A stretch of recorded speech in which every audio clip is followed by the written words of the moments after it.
Good morning, good afternoon, good evening, and welcome, one and all, to episode number 5 of the Adventure Continues, a Star Trek discussion, where my guest tonight, Baron Orman Tag, and DJ Ronnie G will join me to discuss and also watch the first episode of Star Trek The Next Generation, Encounter at Farpoint. Anonymous is not here, he is spending time with his family. It is his child's birthday, and I do want to wish his child a happy birthday, and I hope to catch Anonymous on one of our future episodes of the Adventure Continues the Star Trek discussion.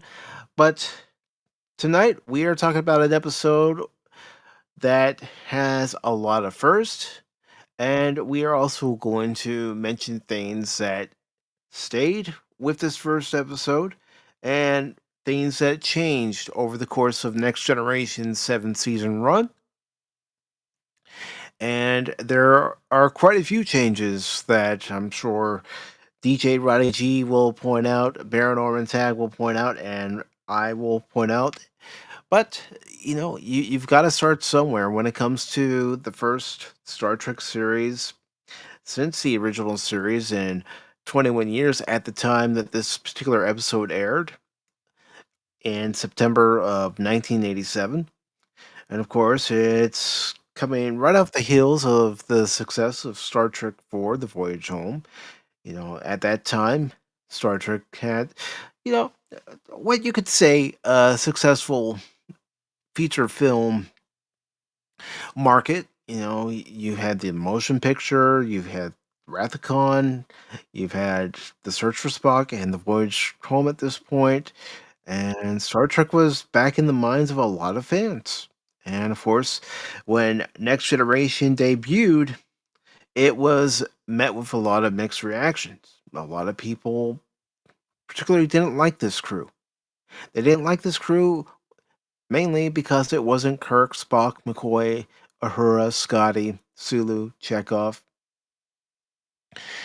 and there was a lot of criticism. And in a lot of cases, especially in this first season, for good reason. But we are going to go ahead and watch this episode, and I invite all of you to watch this episode along with us. I have pinned the Cosme link to the YouTube side and Rumble side. If you're over on X, if you look into the live chat for this video, that is where you will find the Cosme link on that particular side. And of course, I do want to welcome everybody who's joined us over on YouTube, Rumble, and X this Saturday evening for this 5th episode of The Adventure Continues, a Star Trek discussion. We have Jason Fox of 540 Studio. He's here with us. And we also have Low Spec Linux Gaming. Good to see you both. And I hope to see a lot more people in the chat as the night goes on both YouTube, Rumble, and X. But I can't do this alone. I need to beam aboard my guest. So, ladies and gentlemen, please welcome at this time DJ Ronnie G, and you know him as a co-host of Pacific Forum for Pop Talk, and also a co-host of The Beyond on 540 Studios, Jace's channel. Please welcome Baron Orman Tag as well.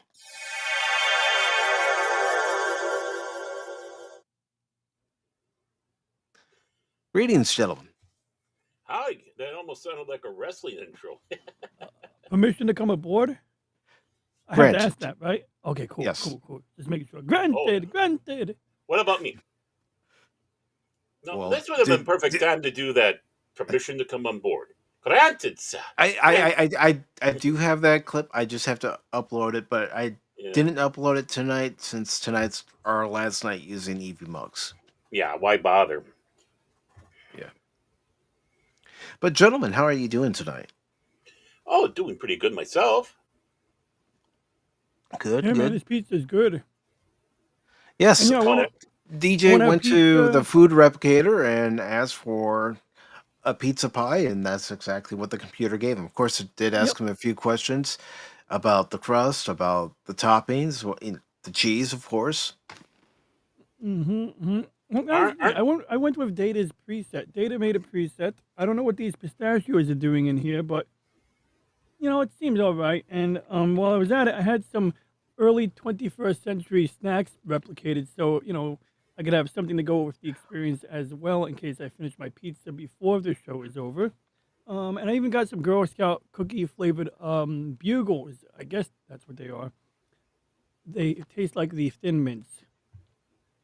Nice, nice. And as long that's as good. you put the information into the food replicator, it can replicate just about anything. Hmm. We got extensive historical databases. Yes. And what about you, Baron? How's your night been going? Oh, not too bad, not too bad at all. Just been farting around, waiting for this show, making sure I had my alarm set this time. So now I'm here and looking forward to talking about this because exactly what you guys were talking about with food replicators, that was one of the first things that's in the series that we didn't have before. Mm-hmm. So now we get the introduction to the food replicators and just in general, the replicators. Yep. I mean, there's food replicators, there's general purpose replicators, there's the replicator in engineering to replicate new parts Hmm.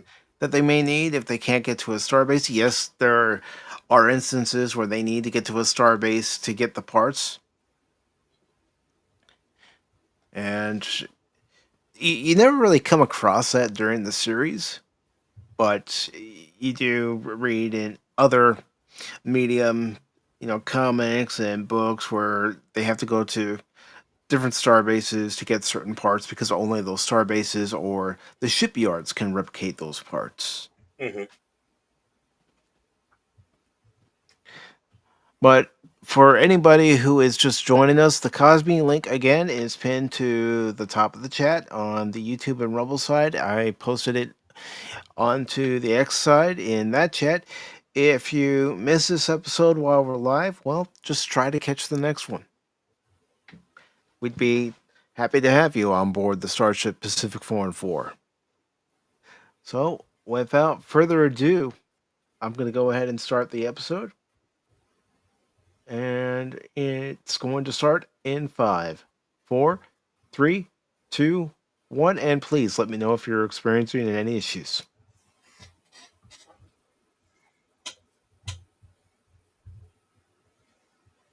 Oh, oh, there we go. I was just going to say I just said the wheel of death, but It's going to do it anytime I adjust the volume or anything. and this is the only time in Next Generation they didn't have that lead in before the main titles because this was a movie. Mm-hmm. And yes, as you can tell, this is the HD version of the episode. Looks nice. Of Yeah, it course, does look better than mine. of course, it was released on September 28th, 1987. Mm. Um, Mm-hmm. uh, but that was the first day of studio because it was syndicated, but the stations could air it, which also happened to be my birthday. And you were telling me something a long while back about how you first saw this episode, Baron. Oh yeah, I was in good with the right people. I tell you what. Uh, there are some people that still had the big, huge guacamole dishes that we called satellite dishes. Nothing Mm-hmm. like Dish Network or anything like that. And they were going around from Galaxy One or whatever it is out there, and they came across Next Generation this episode. So they quickly threw the tape and recorded it. They missed about like the first 5-10 minutes, but that tape circulated around fast. So I saw this like about a week almost before it was aired. And what were your thoughts about it when you saw it then? It had potential. It had potential, and I watched it again when they did air it at the appropriate time. At that time, it was WFTC. Wasn't a Fox station; was independent still, but 29. And yeah, it's this show helped. build that station because all the revenue that was coming in. Hmm. It was insane how much money was being thrown, and that's Yeah, a I mean, beautiful opening. yeah, yeah, and you can see that I chose that shot for the background because I've always loved that long, extended zooming in of the Enterprise D because that's when you're first introduced to the ship. Right, and we have the engineering scene. Gene Roddenberry on purpose just wrote this scene in, had no purpose or nothing. I don't think we ever see it again in this episode, just so he could have the engineering sit and not have to fight the studios to get one later because he knew they were going to need an engineering. Hmm. And you were telling me something about this episode one time. You were telling me that the script was originally solely written by DC Fontana, and then Gene Roddenberry inserted a few things. And Yeah, when they were first going out there and doing this, they didn't know if they were going to do an hour long, a 90-minute, or a 2 hour. So they hired DC to do an hour, mhm, which she did. Well, along the way, they found out that, oh, yeah, we can go for a full 2 hours. And that's where they introduced Q. That's why it doesn't seem like it meshes up the Q stuff and everything else that's going around.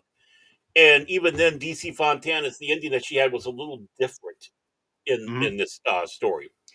Uh, but yeah, by doing that, he did the same thing to DC that he did to Alexander Courage. Basically, screwed her out of half her her dues, her, mhm. what she's being paid for, especially on reruns and stuff like that. And oh, this was so horrible in the beginning with that. I sense a powerful mind. Yeah, that's one thing about Deanna. It never seemed like they actually knew where they wanted to go with the character in the beginning. Yeah,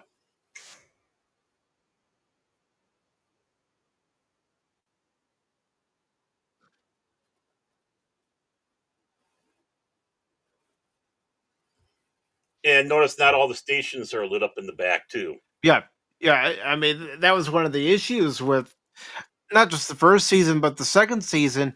Is they didn't have all the stations lit up because of the lighting Hmm. when they were filming. So the light would reflect off the station Hmm. and make it very difficult. Of course, one of the things about that too is they wanted the Enterprise to seem like it could be run by a very minimal crew. So you don't need those stations or people back there. So the stations would be necessarily off or whatnot. That's what Roddenberry was wanting to get this feel across. No, I have not said anything about that, Tim, because I'm trying to keep this stream as non-political as possible. Hmm. But the ship could be operated by a small crew. We saw that on Star Trek Mhm. Picard when they flew like a Millennium Falcon with that very small crew. Yep. Well, there have been times where the Enterprise D did have a skeleton crew on board. In Hmm. truth, though, that there were a few times. I mean, look at that battle bridge coming up. Hmm. Yep. And that was And another thing. this was an interesting introduction to Q. Yeah.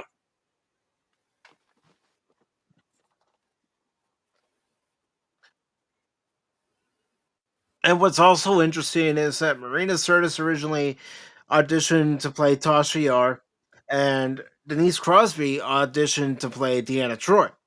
Hmm. And at that time, Yara was going to be Macha Horrendez based off of the character from Aliens. Hmm.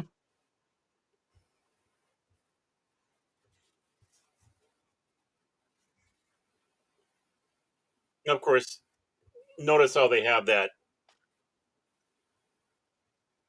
tone of voice, the echo type to his Yeah, voice yeah, something that that we they never got. did drop.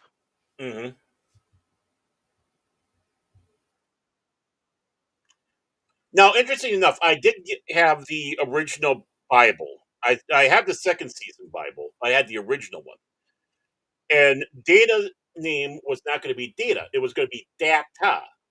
Hmm.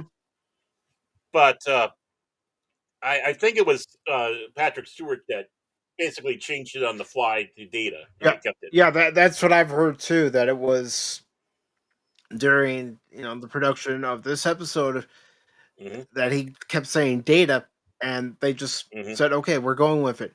And an Yeah. interesting thing about Patrick Stewart, for anyone who may not know, he wasn't Gene Roddenberry's choice. Mm-mm. Gene Roddenberry did not want Patrick Stewart as Captain Picard. Right. Well, he was aiming for an actual French actor, but it was, I believe, it was Berman that kept on pushing Patrick Stewart. And say what you will about Rick Berman, but he did learn from Gene Roddenberry, and he did carry the mantle of Star Trek Hmm. when Gene Roddenberry passed, all the way Hmm. up until the final episode of Enterprise back Hmm. in 2005.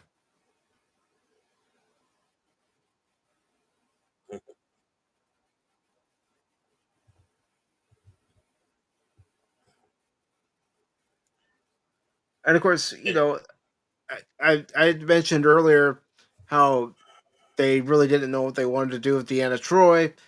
Well, that goes even more so for Worf. Yeah,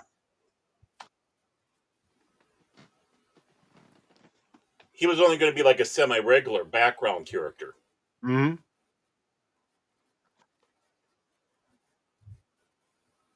And good to see you, Cash. How you doing, brother? I know you and I talked earlier today, but hope you're doing well, brother.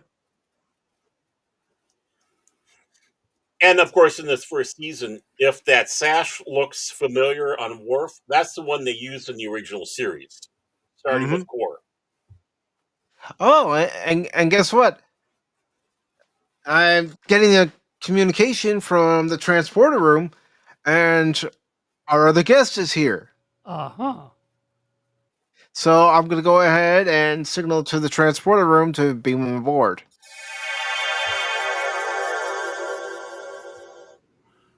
Hello, Anonymous. Hello. Do, do, do, do, do. How do you do? How do you do? Doing well, brother. Doing well. Welcome aboard. Hope you and your family have had a good Saturday. Happy birthday to your child. Anonymous Jr. Yes, he Yes. he had a good time. He ate some good food, played some good video games, and went shopping in your local Blu-ray and pawn shops and all that good stuff. So he had fun. Nice. And I put the Cosme link in the private chat for you, so Oka doka. you can join us. Okay, I'm still changing my avatar. Thank you, Evie Mux. Well, don't worry. As I had already told Baron and also DJ, this is the last night using EVMux because of issues. Yeah, so what are you going to be using? StreamYard. Okay. Back to StreamYards.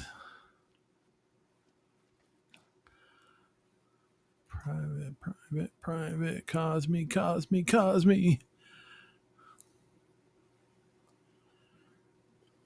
Of course, this is the only time we saw Deanna Troy in any semblance of a uniform until Jellicoe came around. Mm-hmm. And that wouldn't happen until season 6 of Star Trek The Next Generation Mhm. in Chain of Command. Right. And oh, there we got a little peek of a Vulcan just to keep the Mm-hmm. fans happy. But of course, she's wearing the infamous scant. Yep. And that was the uniform style for the first season for both men and women. Yep. It was so weird. It was. I mean, Yeah, not for the women, but for the men. Well, oh yeah, right. Yeah, well, yeah. There's no such thing as a gender neutral skirt. Sorry, not even in the future. Well, it's called a kilt. Yeah, yeah, Ah, yeah. yeah, you keep saying that.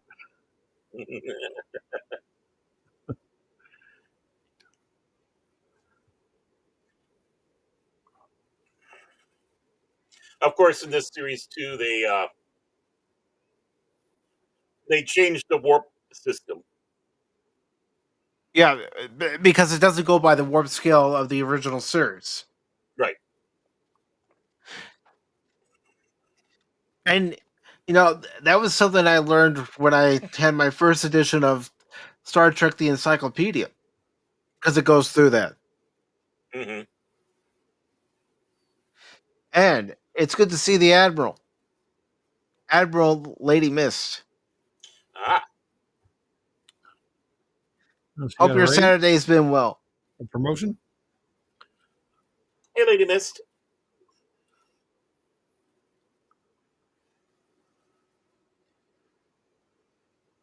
I do appreciate that information, Low Spec.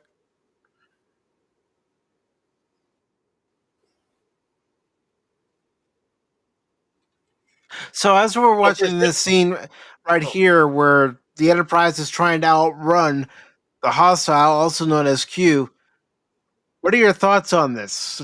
Looking back at the first season, well, Hmm. he was toying with them. He's just playing around. Well, obviously, he's could have had him at any time Right. playing Hmm. cat and mouse.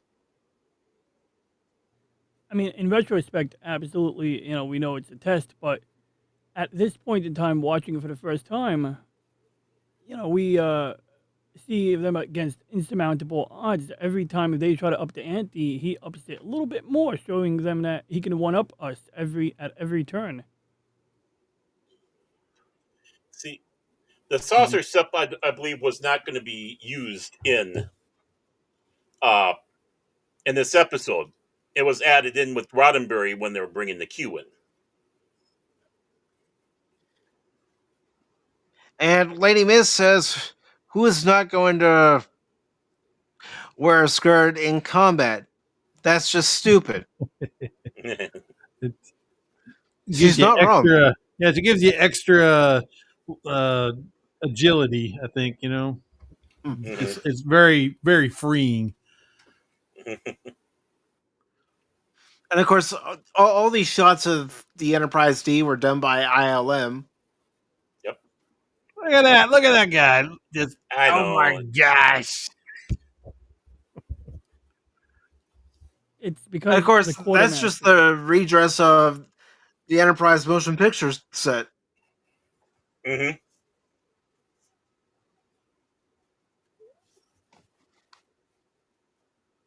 More Vulcans. Yep. You got to make sure the fans are happy. Data's our Vulcan. He is. Hmm. He's well. Again, all this is Star Trek Phase 2. Mm-hmm. Picard is Kirk. You know, uh, Data's Spock. Data is Zahn. No, actually Zahn, because remember, Leonard wasn't coming back for Phase 2, so they had True. Zahn, a Vulcan who was wanting to learn more how to be human and understand emotions. Deanna Troy is Ilea. Riker is Decker. On and Mm-hmm. on.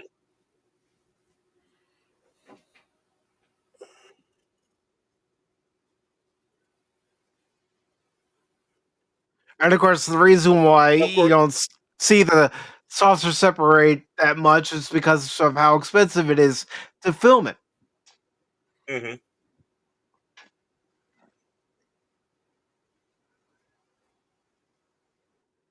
Yeah, this is supposed to be a regular thing in the show. Mm-hmm. The battle section to go and leave the family section behind in several situations, which we only saw a couple times after this. Mm-hmm. Arsenal of That's Freedom, I believe, was yep. the episode, and of course, Best of Both Worlds Part 2.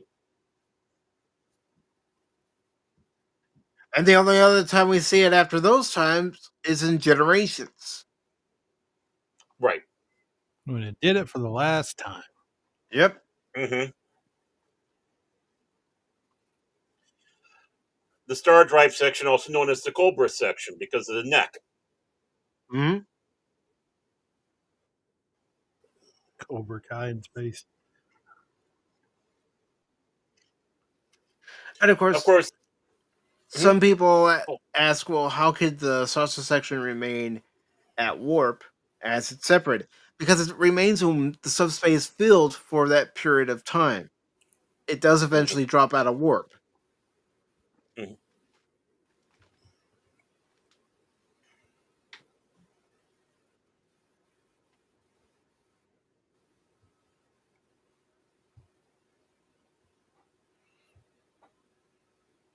I like how they made the secondary, view screen like that. Like in Hmm. the original series, we had that smaller Yeah, one in the in other the section. auxiliary control. Yeah, Yep. Hello, Lady Mist. Hello. which we'll get to see when you and I talk about the Doomsday Machine. Hmm.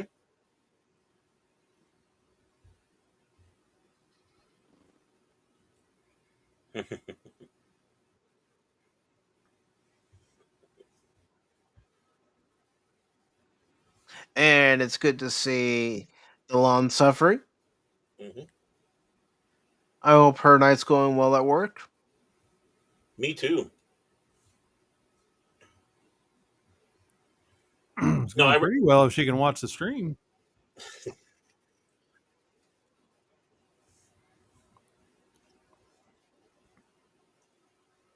And of course, this is also the first episode we see called Meaning. yep, Yeah, Of look at course, him. It's a kid. Look at him. it's just a baby. Really, yep. he's not Chief O'Brien yet, It's, but that the Galoob, that Galoob is a cool one. yeah, it is. And Enterprise. DJ showed that particular Enterprise when he was on the last time, as we talked about tomorrow's yesterday. Hmm. And I'm not putting the parts back together until Riker comes back, I got you. and he has to do it manually.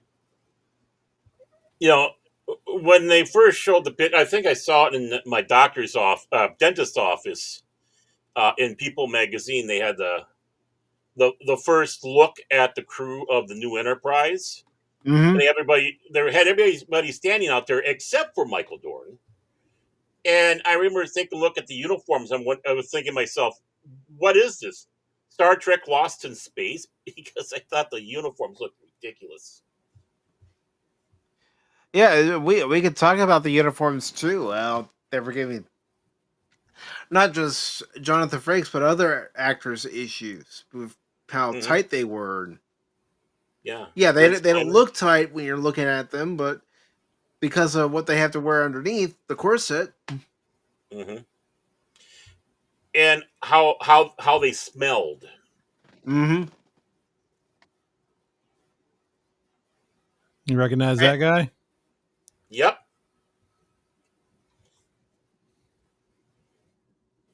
Did he You know just what's pass away? amazing? Yeah, he did. But you know what's amazing? We see the scene in the courtroom here in Encounter at Farpoint. But for all good things, they tried to bring back as many of these extras as possible. Hmm.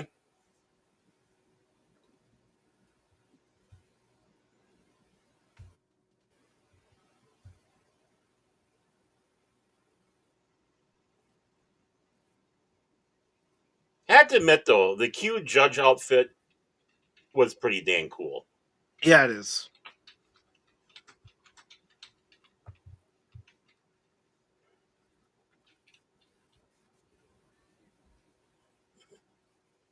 And even though Data doesn't have his emotion chip, he does show quite a bit of emotion in this episode. Hmm. Kind of like Leonard Nimoy in The Cage. Hmm.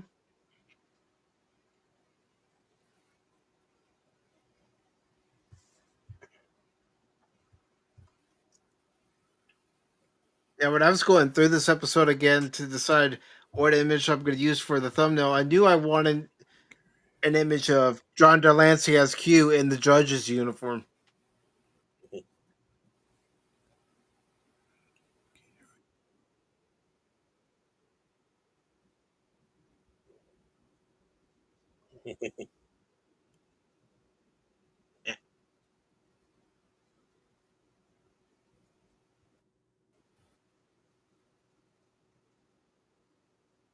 Well, I suppose if you know you're going to go out.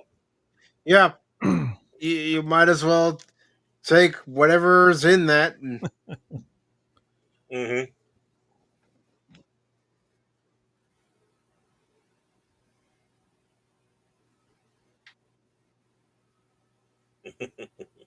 So something flamboyant. something that would come back. Mm-hmm.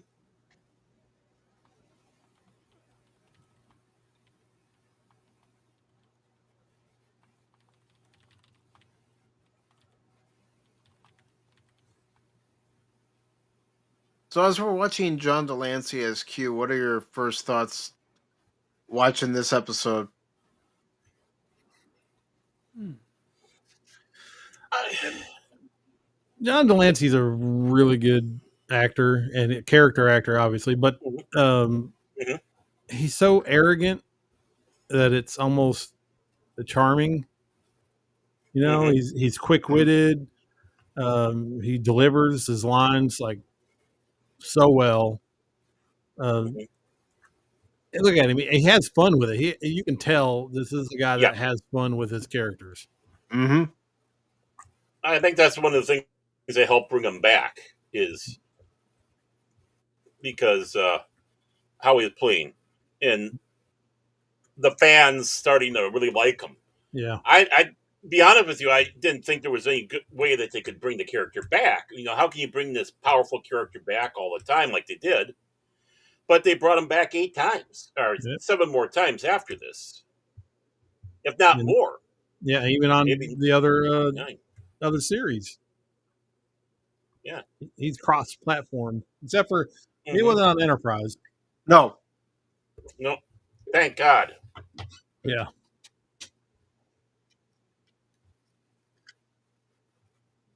Although this is just my opinion, I think when they started bringing Q back more on Voyager, it's the same Mm-hmm. effect that it had on the board. It started to water down the character. Yeah.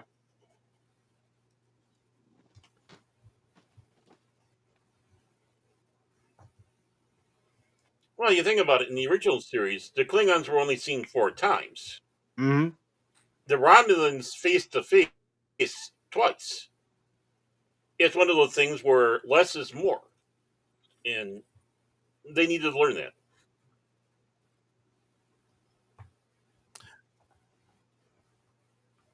well, you have to take into account that in the original series they were still boldly going. You know, they're still out there, Right. 5 year Mhm. mission, explore, and all that stuff. I know that they're supposed to be technically doing it this way, but they've done so much that their federation has grown so much that Mhm. you're going to have more dealings with all these other aliens and races and people Yeah, that are already out there that they exactly. do show up more. Mhm. Right. It just, you know, after a while, it gets a little carried away when you're constantly running into the same thing over and over again. That was one of the problems with Next Generation, I thought. Mm-hmm. They didn't let an organic growth happen, except for uh, O'Brien. True. I mean, who would have thought Colin Meaney would go on and have a career on Star Trek like he did? He was Yeah. just a background character who organically grew. In some ways, same thing with Worf. Yep. But again, because they like Homini so much, they kept asking him back. They Hmm. gave him a character, and we learned his name. We learned some of his background on Next Generation, but we started Hmm. to learn more of his background on Deep Space Nine. Of course, Homini had a contract because he was still doing movies during that time where Hmm. he would be out filming a movie, and that's why you wouldn't see Chief O'Brien on Deep Space Nine in certain episodes and certain seasons. Yeah. Hmm. Which happened to a few people in the original series, like George Takei and Hmm. even Walter Koenig, who was in a play Yeah. during kind of last season.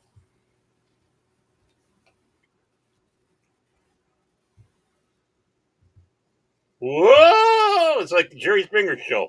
Yeah, it is. Basically.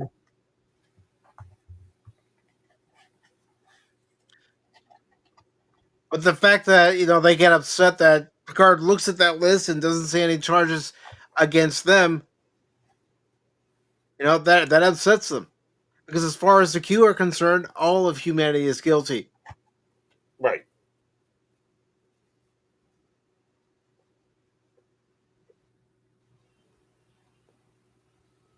How's the episode running for everybody? So far, Going so good. good. Okay, good.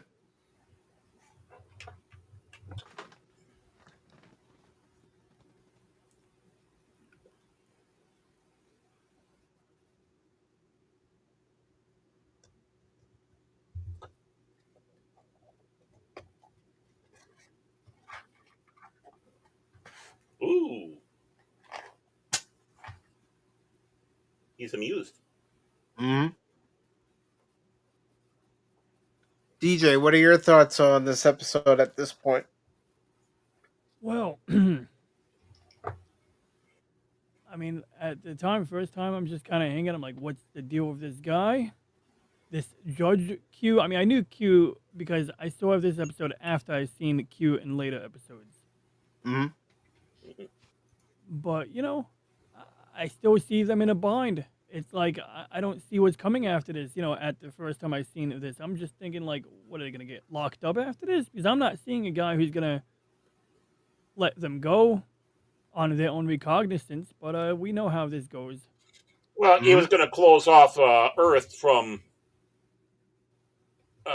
being and people leave the Earth system, Mm. Yeah, Soul Sister. which had been in a lot of science fiction in the day.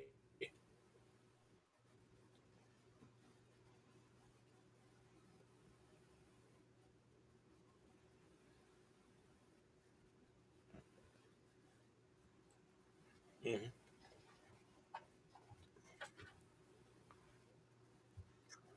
Yeah, the plan was a 25-year mission, as they originally said in the Writer's Bible, Hmm. which is why they had the Enterprise with family. Because let's give some information about the Galaxy class starship. It was designed as a ship that was specifically meant for long range Mhm. exploration for a long period of time without the need of a starbase. Right.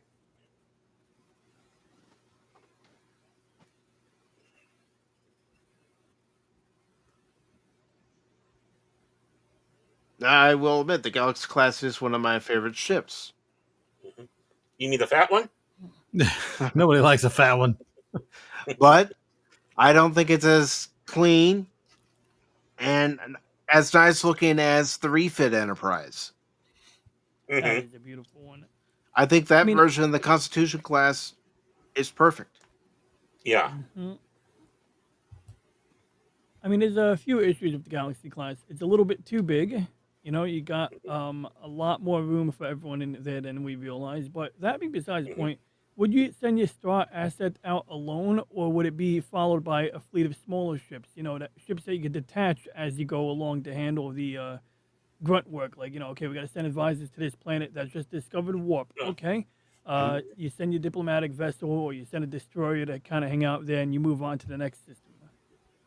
I think But that would Or be in communications with Mhm. or Starfleet. When they do That's find actually a good something. point. That's literally what I said to my friend when we were discussing it the other day. That's basically what I said. It's like, well, they do that. They call Starfleet Command. They send a ship. You know. Mhm. I mean, getting to your idea about the smaller ships, DJ, you could always have those smaller ships looking for supplies like deuterium Hmm. Ah, yeah, that's true. and Send them on mining dilithium. duty, and that's And why, unlike Voyager, they never have a deuterium shortage. mhm. And this is Groppler Zorn, played by actor Michael Bell, who Hmm. some of you may recognize that name as the voice of Duke in G.I. Joe, Hmm. Sideswipe in Transformer, just to name a couple of his characters Hmm. that he's voiced. He's both Autobot and Decepticon. He plays for both sides. Well, Yeah. he played for the Joes, he played for Cobra, Hmm. but he's done a lot of different shows. He's duplicitous. Hmm. This is why you should not have trusted him. Hmm.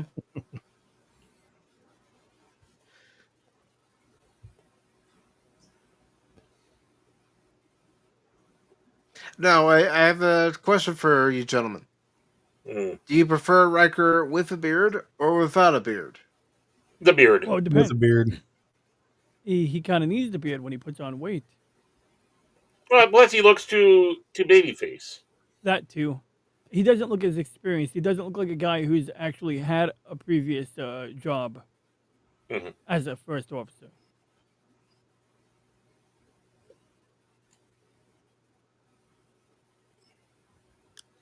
Son of Zorn? I think he said Gorn.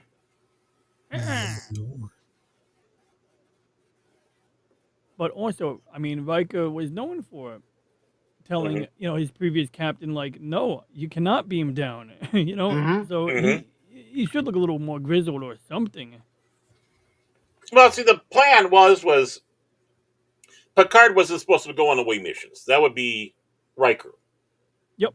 So, and we saw how that kind of changed as the show went along. Captain's prerogative. Hmm. Mm-hmm. You, boo hiss, boo Boo. hiss. Well, see, I still won't boo Beverly. No, not her. Not her. No, no, no. Not in a million years. But yes, this is our first introduction to both Beverly and Wesley Crusher. I like the idea they originally had before having Leslie Crusher, a daughter. Oh, that would have been interesting to see how that would have worked out. Yeah, Yeah. girl boss. The original girl boss. Hmm. Or Mary Sue, what you call. Well, I don't think they would have done to her like they did with Wesley because Wesley was Gene Roddenberry. Mm-hmm. Gene Wesley Roddenberry, and he Hmm. inserted himself. Oh my goodness. Hmm. He put a lot of ego into Crusher that What he thought of account? himself as. What Mm-hmm. account? Where is the money? Hmm. I'm sorry, I can't help it. It's a No, joke. no, no. You raise a valid question, and there have been valid Hmm. answers where the Federation has negotiated deals and barter with other cultures, and Hmm. Okay, there's a credit system. that's a fair way to put it. The Federation See, does have its version of collateral, but it's not as we think of it. mhm. Mm-hmm. Oh, that was a creepy look. I mean, they don't have Yeah. gold pressed platinum. No, that would be the Ferengi.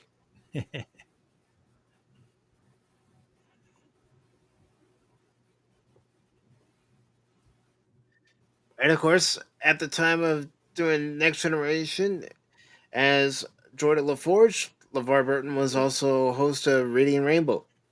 Hmm. In fact, he did an entire Rainbow all about this. Mm-hmm. Yep, that was And right. there's another popular show from the 1980s that did a crossover with the Next Generation, and that's Webster. Webster. Oh yeah, that's a good show actually. Yeah, I was thinking about a different Webster. Yeah, Webster with Emmanuel Lewis. Hmm. No, I was thinking he can't. Yeah, I mean I know the one with you talking about the young black, the young African Yeah, American guy. yeah. Is he Emmanuel Lewis? Yeah. Yeah, that was Emmanuel Okay. Lewis. Yeah, Mongo was in that. Mongo only Mm-hmm. come on in Game of Life. George.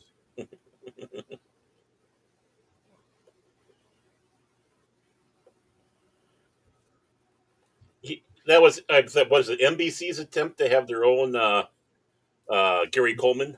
Yeah, Different yeah. strokes, yeah. It was NBC's idea to battle against different strokes. It's So. like, oh, you got a short black kid. Hold my beer. Hmm. We got an even shorter one. And he'll be short forever. Here comes the scene that got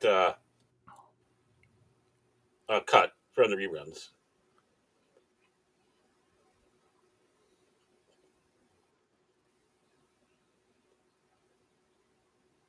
course, a lot of times they'll cut scenes because of time. Hmm.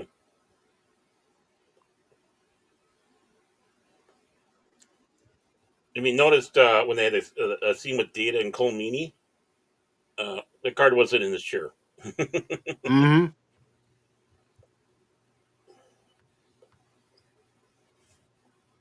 Hmm. little little blooper.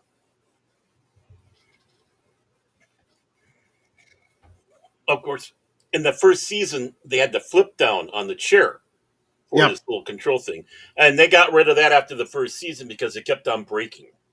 Hmm. I mean, it was a cool idea, but Oh yeah.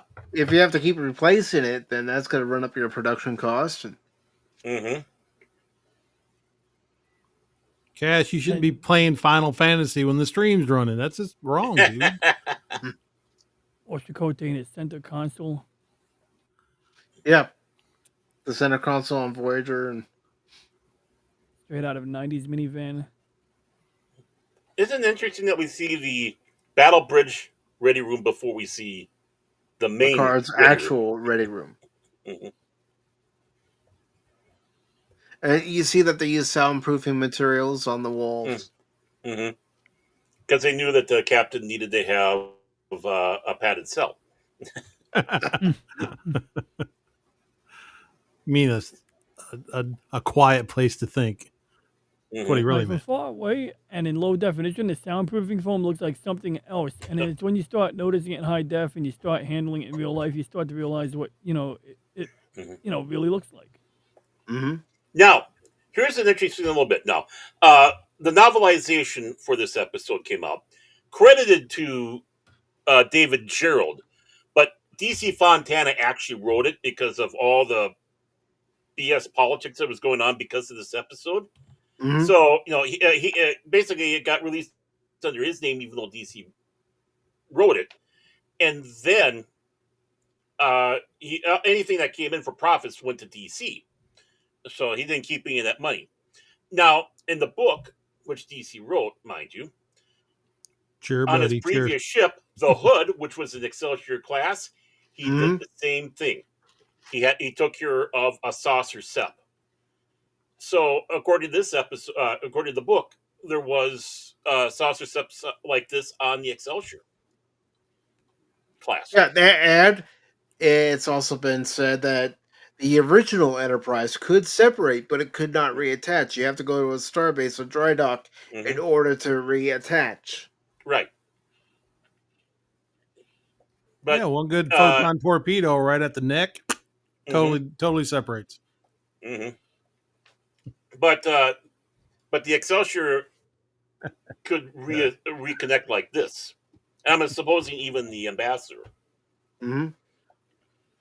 Although, as Smoking Patriot and I were talking about during the last episode of The Adventure Continues, we liked Andrew Probert's original design for the Ambassador Oh, class over what we got. beautiful!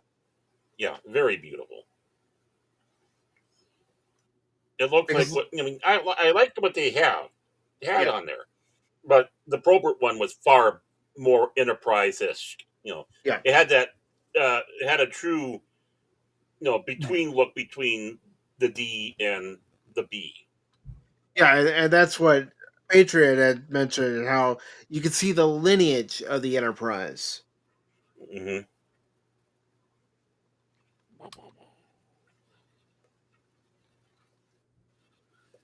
The missing painted You know, panel Ah, of the the prior. you think original theme there. you think that this would two things that could have made it more high tech, I guess. Number one, it should have been an automated computer uh, Well, process. I mean, why would you leave that kind of uh, very dangerous situation to human hands? Number one, and number well, in two, case. they could have Mhm. done it with like little tractor beams to get it in lined up right and into Yeah, position. that's Maybe why they normally Picard do. said manual because normally that's what would happen. You would have the computer and all that to help put everything together. This was Picard testing Riker. Testing Riker to see if he made the right choice. If Riker will do what he's ordered to do and do it well. Mm-hmm.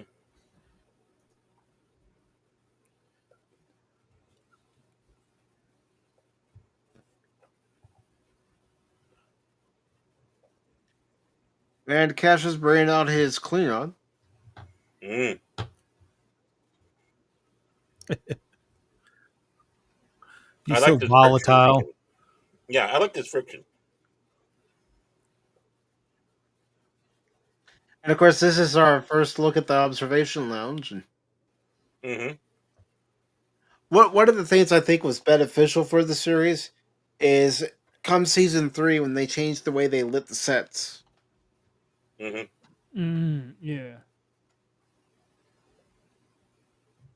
It is rather dark.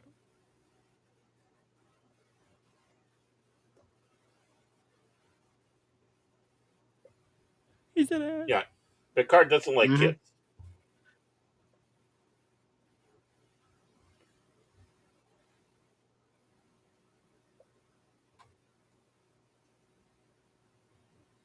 And how that would change as the series goes on.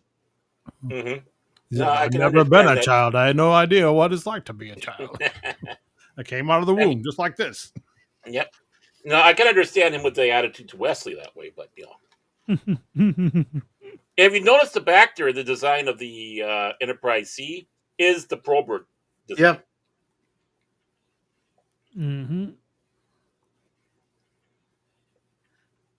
And Geordi's visor, in case anybody didn't know, is a hair beret.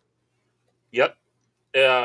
Michael Okuda's wife, Denise Okuda's one, in fact, because that's where they got the inspiration from. Who else has got a sister that used one of those long hair clippies that you used it for a visor? I do. And she did use it. Yeah. There's women in my life. And see, you can tell what it actually is here in the first season. They do change it up as the show goes on. But it's still by not making it so obvious. I always thought it looked like half of a air filter, to be honest with you. It's an eye filter. Now, he's coming onto the bridge like for the first time, but yet he went already into the ready room. Reason why? It was supposed to be that way. Coming onto the bridge, then going to the ready room. But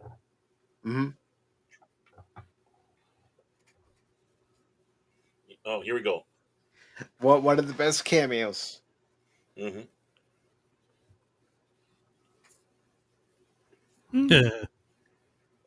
Oh, we're gonna find out. Wolf, a remarkable man. Boy, divorced.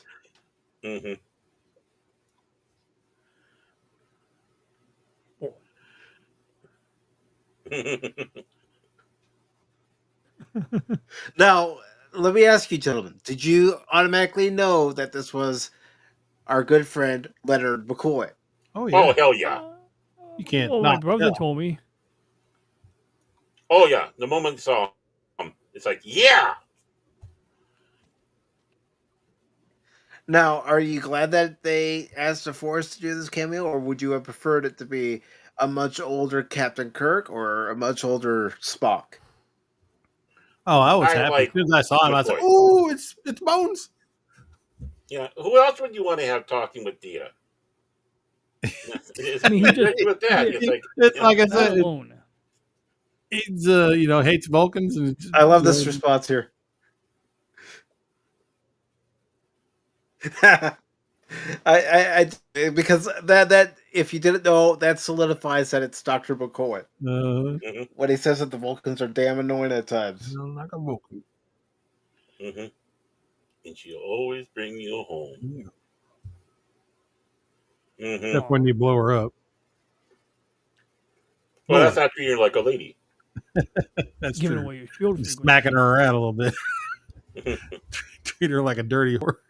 No, the thing is, though, of course, here we are with the original before they did all of the upgrades to the Excelsior model, like they did for 6. Hmm. And in some ways, I was somewhat disappointed seeing it's like, wait a moment, you know how old that ship is supposed to be? Wouldn't it be, you know?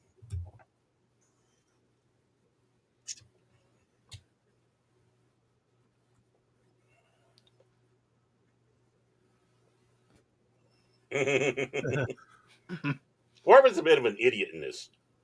He was. Again, they hadn't figured out what they wanted to do with him. That Mhm. was even worse than Deanna. Eventually, they found out what they wanted to do with Deanna. They didn't know what they wanted to do with Worf. Denise Crosby felt that she was being wasted on the show. Mhm. Yeah. In some ways, she was because Worf and Yar were kind of cross, you know, Hmm. cross jobbing each other. It's like having two people playing this, doing the same job. Well, I mean, it's like having the sheriff and the deputy. Mm-hmm. Now, Warwards got supposed to be this general officer that could, you know, go from station to station when need be. He's a floater.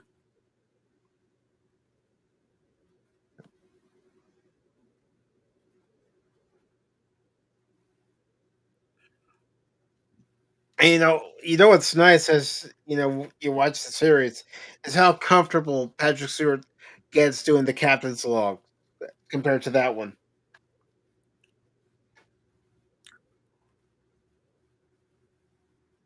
Mhm. Oh, we just lost Barrett. No. I'm back. I'm back. I don't know what. Q whisked him away. Yeah. They're forming. Dang that cue.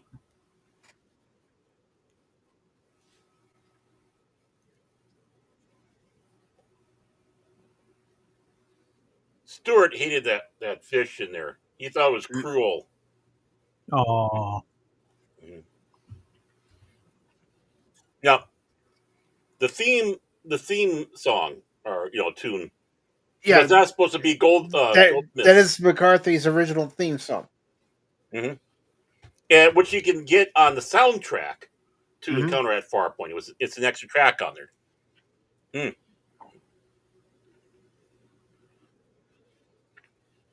Yeah, tell you what I'll do. I'll look for it after we've watched the Mhm. episode, so everybody that's over on the Cosby side right now Mhm. can actually hear what the original Next Generation theme was supposed to Mhm. be. I don't think it was that good personally. But I I don't that's care my for opinion. it, Mhm. And but the gall to think that fans wouldn't recognize the motion picture theme. what the no the biggest goal of all is when Star Trek Five came out.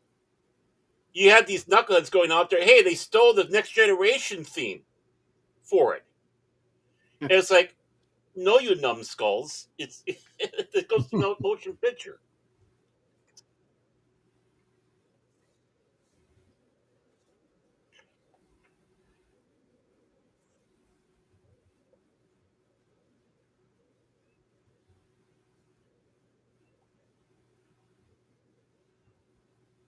So who cares? And of course, I didn't mention it, but I'll go ahead and mention it now. Torres, who was one of the bridge officers that gets frozen, know that Torres is not related to Balana Torres. Mm-mm.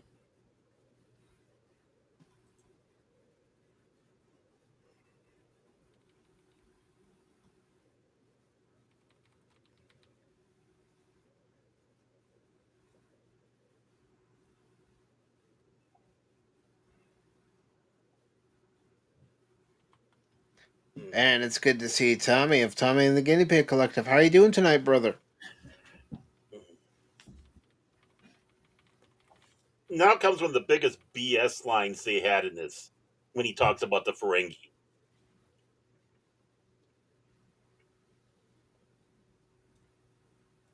Well, the Ferengi were supposed to be a huge threat, Hmm. and that first introduction, I'm sorry, they dropped the ball. Yeah, Yeah, I did. Yeah,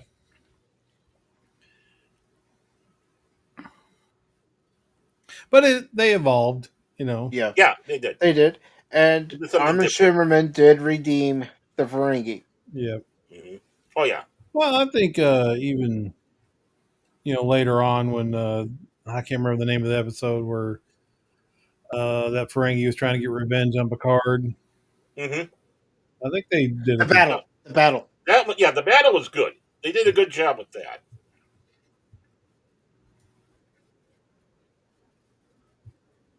Yeah, it was Damon Bach who was going after Yeah. Picard.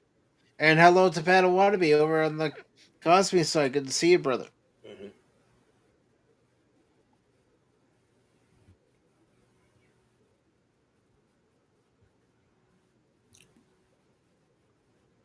Oh, sorry to hear that, brother. Yeah, here they're insinuating that the Ferengi are cannibalistic. Hmm. What are your temperatures like in your area right Oh, now, Tommy? you know this lady here? You want to know something interesting about her? That's Tell Pat me. Morita's widow. Really? She was married to I Pat I Morita. I never knew that. Hmm. I'm not Learn joking with something you. new I every never knew day. that. Hmm. Mr. I've always was Miyagi a had a little mad hot, pretty that. hot little wife. Yeah, he did. Hmm. Mm-hmm. Yeah, and She, did you see? you see that? I was hoping somebody would notice that. She checking him out. Hmm. I wonder if that was in the and script or if and that's Pat. also one of the other things we never saw was that So it's a trail warm thing. one. Yeah,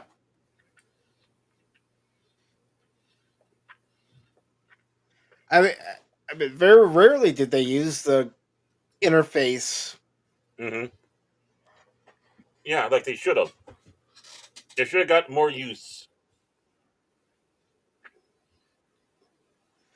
Yeah, It's 91 that's here right that's now. a toasty one. Hmm. 91 here in humid. Yeah, it was It in the high 90s here too. it was 84 here, and with the humidity, it was in the 90s. Mm-hmm. Same. Hey, look, I found this torpedo that crashed here. Yeah, Genesis.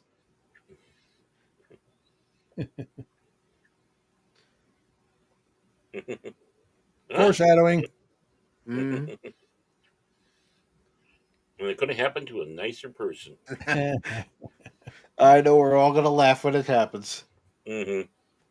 You Hey, can't help it. I used to feel sorry for Will Wheaton. Then he opened his mouth. Yeah, that's usually what happens. You can say that about any of us, though. But we're not as insufferable. No. And of course, in Nemesis, after Data is destroyed, Hmm. they're having their memorial for him, and Riker saying the first time he met him was in this scene in the holodeck. Hmm. And he was trying to whistle, and no matter what he did, he couldn't get the tune right. And in Hmm. Nemesis, he says he couldn't remember the song that Data was trying to whistle. But what the song was that you heard was Pop Goes the Weasel. Hmm. Right.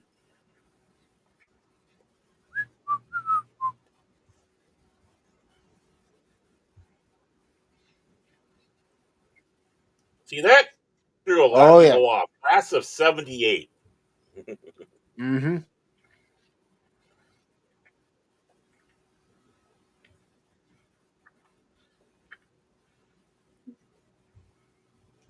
Mm. But we know, at least in the future timeline, it takes place in 2364. Hmm.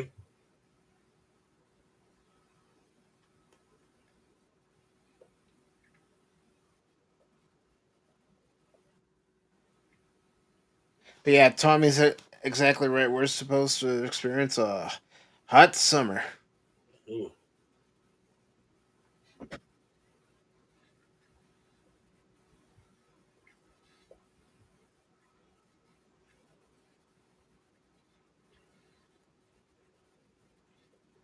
Hmm.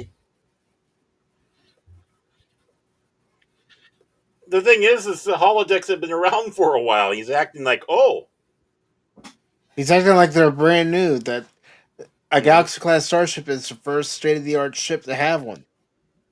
hmm and actually, that was the intention. But as the series evolved, yeah, Ewoks are.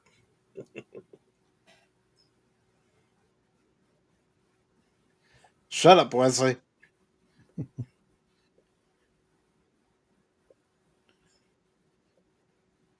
Whoa! And Yay! that's where that foreshadowing came in. Save Mhm. him, Data! Save him! He's gonna drown in 2 foot of water. Push him under. Push him under, Data. I Look like at the the look smile on on his his face. face. Yeah. Yeah. Yeah, That's he's what Yeah. I got can more do. emotion in this episode. Hmm. I kind of like that, to be honest. He just had gas. It wasn't an emotion. It could, yeah. Hydraulic gas. Yeah. And see, that's water from the food replicator system. Yeah, shouldn't that disappear? Well, not if it's food replicator water. Just wasting good food replicator. I think Data water. even mentions it in this scene when he throws the rock at the wall. He talks about how they use the replicators in some capacity. They're not overly detailed on it, but Hmm there is a hint that there's more than just photons and force fields in there. Mm-hmm. hmm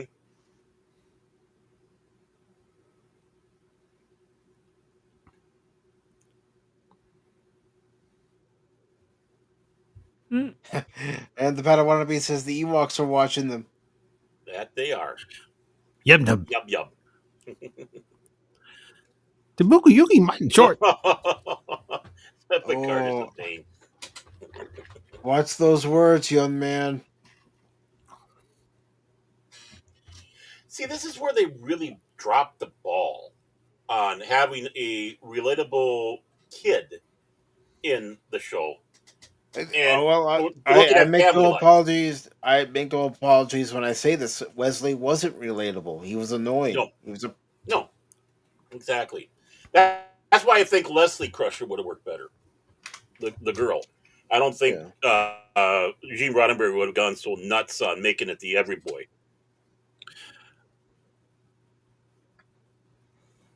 I think he would have been better if he wasn't so smart. Hmm And they made him basically smarter than everybody. He just needed to, Right. you hmm know, He literally developed his Jedi opportunity. mind tricks. See, Then they turned him into a god, and then see, that's where they jumped the shark. I think. Well, especially in the Naked Now, where he saves the crew of the Enterprise. hey, look, they're inside Moya. Yeah. Looks I like it, get it. doesn't It does. Farscape. Well, see, Gene Roddenberry broke two of his rules with Star Trek Next Generation. When he had the original Star Trek, he was all about no kids and no robots. So what do we have in Next Generation? A kid and a robot. Mm-hmm. Actually, to clarify, Baird, Data's an android. No, he's an automaton. There we go. Unless he's got some human flesh on him, he's a robot. Just And actually, saying Moya isn't too far off the beaten path here. Just keep watching. you wonder if they kind of pilfered that idea for Farscape, I don't think Possibly. they did. Yeah, I don't think they did. or you call it inspired. I, Speaking of I, androids, And it's good to see Shane. And Shane, I am going to send you a message here sometime this week asking you about coming on this very show to talk about your specific episode of Star Trek, whether it be the original series, Next Generation, DS9, Voyager, or Enterprise. I thought the transporter effects were kind of neat in Next Generation. Star Trek. Yeah, I've always liked them. I've even liked the sound effect. That's why I made sure to find it. Mhm. Yeah, it was that would have been a hit or miss sort of thing because they could have right off the bat. That's something you needed to hit it out of the park right at the very first, Yeah. because everybody knew, anybody had loved TOS. They knew that what the Enterprise sound and the Hmm. effect was like, and Hmm. we back then. I mean, that's like super awesome special effects back then, but uh, Yeah. and we loved it, and it was cool as crap. But yeah, if they didn't do it right on this, that could have been a pretty good letdown. But they didn't. They did excellent job. Hmm.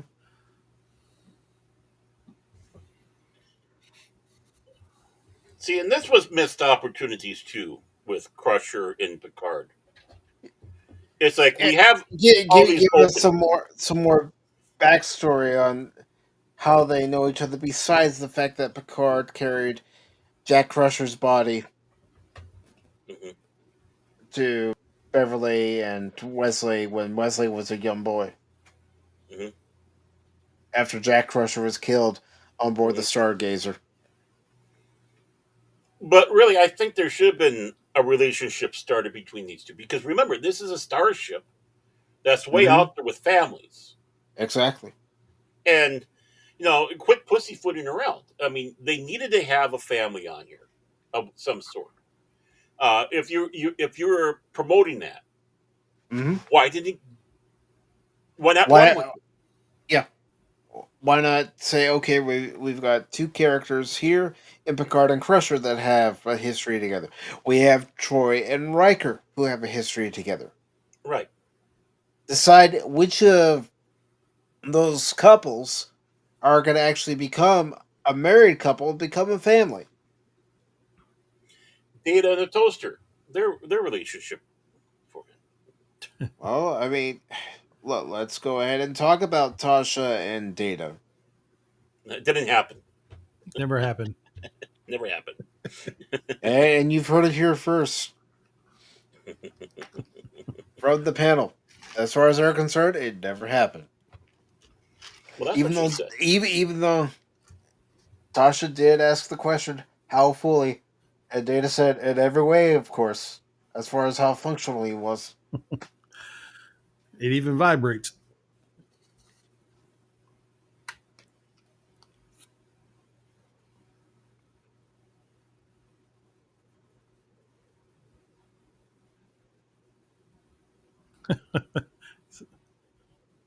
Yeah, I know what you mean, Shane. I know what you mean when it comes to that scene. As my son tried to tell you. See, I like he tried. He doesn't Yeah. like kids. He doesn't understand kids, but he gave it a shot Hmm. because only because it was Beverly's son. But you know, he gave it the old college try, and then he just yelled at him and won't let him get off. Hmm. Sort of a failure, but Hmm. A for And, effort. yeah, It's Picard the did what he C. could, and It's a C57D coming in. Tommy says he never liked Tasha. Yeah, I No, could he see never that. liked Troy. Oh, he didn't like Hmm. Troy either. Do you even like this show, Tommy?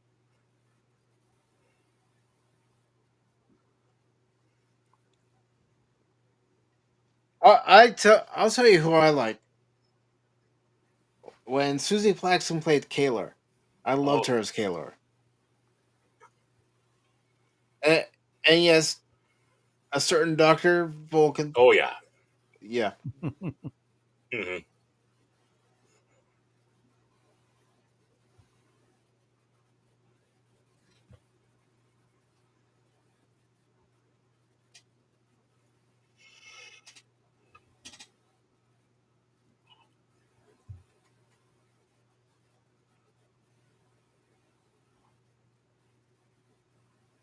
Hmm. nothing wrong with Worf being your guy.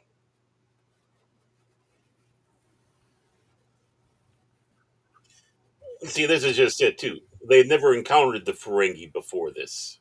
Hmm. And then of course we get to the battle and we find out Yeah, the Federation has encountered the Ferengi, but they didn't know it. Mm-hmm.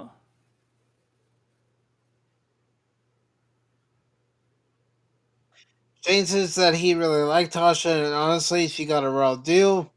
While all the other characters were getting explored, they kept pushing her to the side until killing her off suddenly. Yeah, Yeah, they didn't know but what they she, wanted to do with her. yeah, that's what happens when you get this huge ensemble cast without really thinking.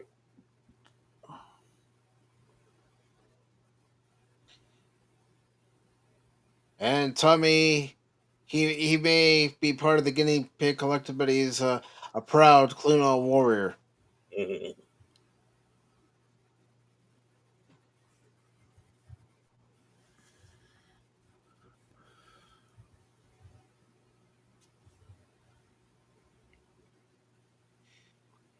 And of course, I think the scene coming up was filmed on the soundstage that a lot of the actors dubbed Planet Hell Mhm.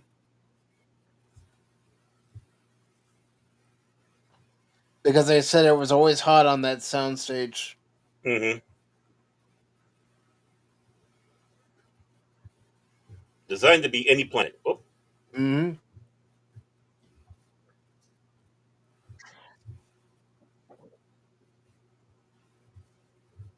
Now, you know what would have been interesting if, say, we had the wharf that we got to know, seeing Mhm. that that object out there is firing on the planet.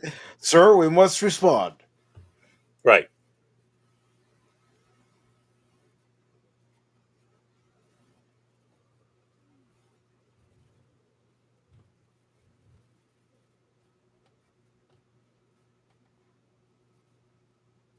All hail the Grand Negus. Quick, my boy!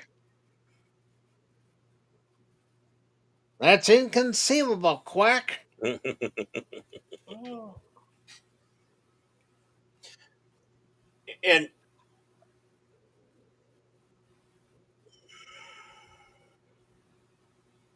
Go ahead, Baron. oh, they called her lieutenant. She's lieutenant commander. Hmm. What was I going to say here? Hey, Miss Audie. I forgot what I was going to say.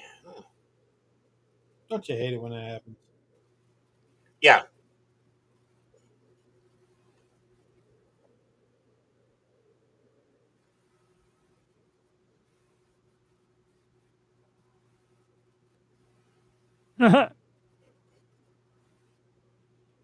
Mm-hmm. Of course, what are your thoughts on the Type 1 phaser? Hate it.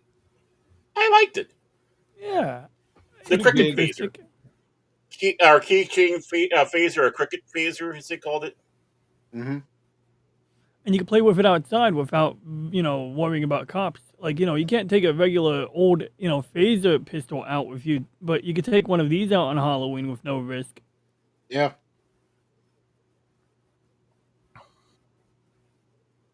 But the reason why they quit using it after a while was because it was so small. Oh, So yeah, the Hmm. for compact filming, one, yeah. yeah.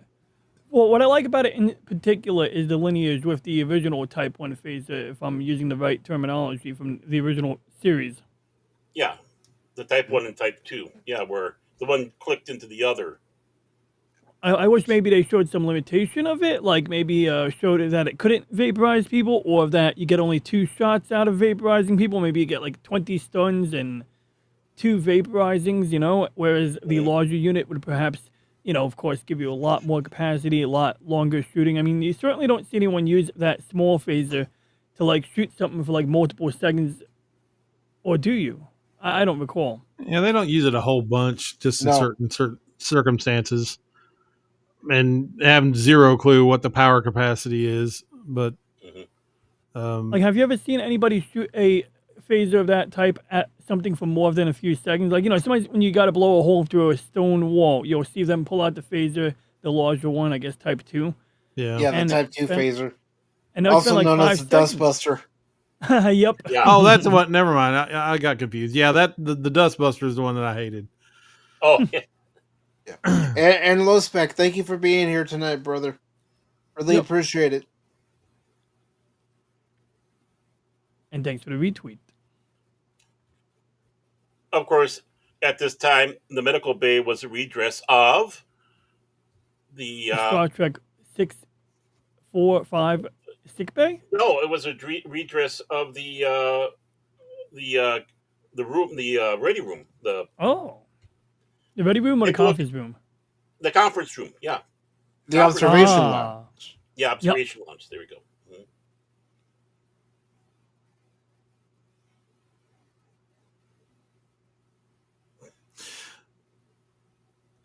DJ, Oh, I remember. So, were you on a Doctor Who episode lately Um, not from to the my knowledge. 1970s? Just wondering. Nah, my phone booth's been out of commission. mhm.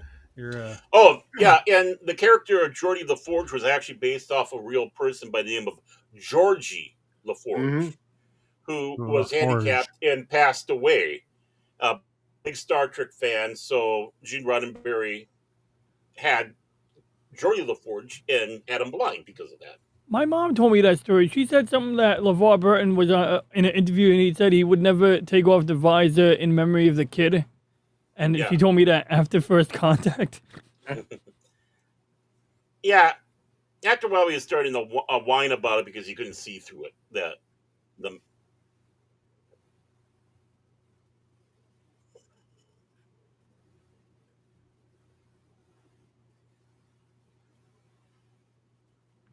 Unlikely, sir. uh huh,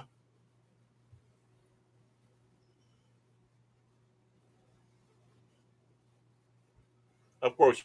Well,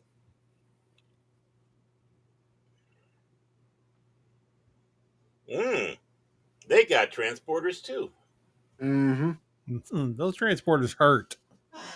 Yeah, yeah. I mean, I love that scream by Michael Bill, I mean, giving it that I'm horror sure. aspect. Hmm.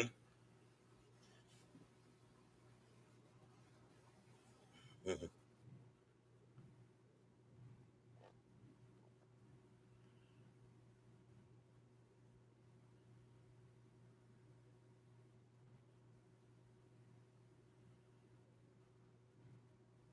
Enormous satisfaction.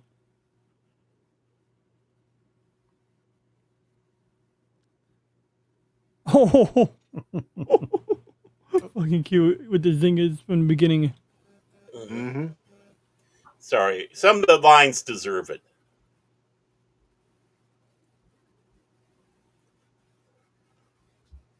So, let me ask you, gentlemen, this: do you think they should have had Deanna wearing a uniform like the rest of the cast throughout the whole series, instead of just for this episode and then not again until Chain of Command?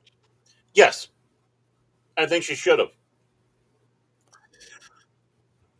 Hmm, I don't know. She is a My counselor, notion, and yeah, But she. she's that also a too. Starfleet officer. I know, but M- she has to interact with the crew members, and I mean, there's an argument to be made that it puts them more at ease and opens them up a little better if they're not standing in front of somebody who's wearing a uniform. Maybe maybe they'll be a little bit more forthcoming with their issues. You try getting a security officer to talk to the ship's psychologist, but get her wearing that. Oh, they'll show Yeah. up for that appointment. Oh yeah, wearing the scant, definitely. Yeah.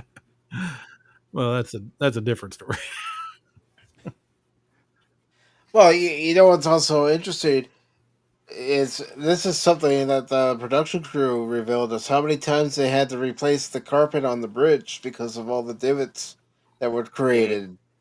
Hmm.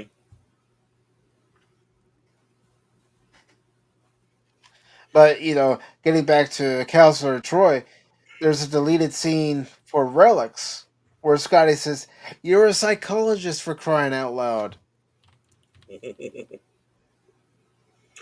This is another scene that was kind of out of place. If you like, why all of a sudden he's talking to Beverly about Wesley? This is supposed to happen earlier, but Hmm. they edited into this part. So it's like you have a ship blasting the planet, and you're just going to stroll and see Beverly and have a chat about Weasley. Weasley. Yeah, it's kind of. Hey, maybe we should talk about this later. We got a little something going on. Yeah, Mm-hmm.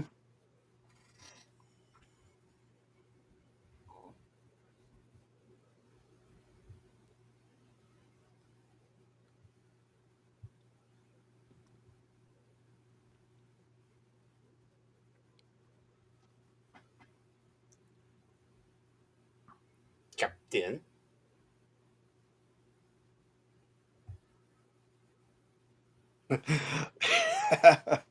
You're right, Lady Miss, because no one wants to see me in a loincloth.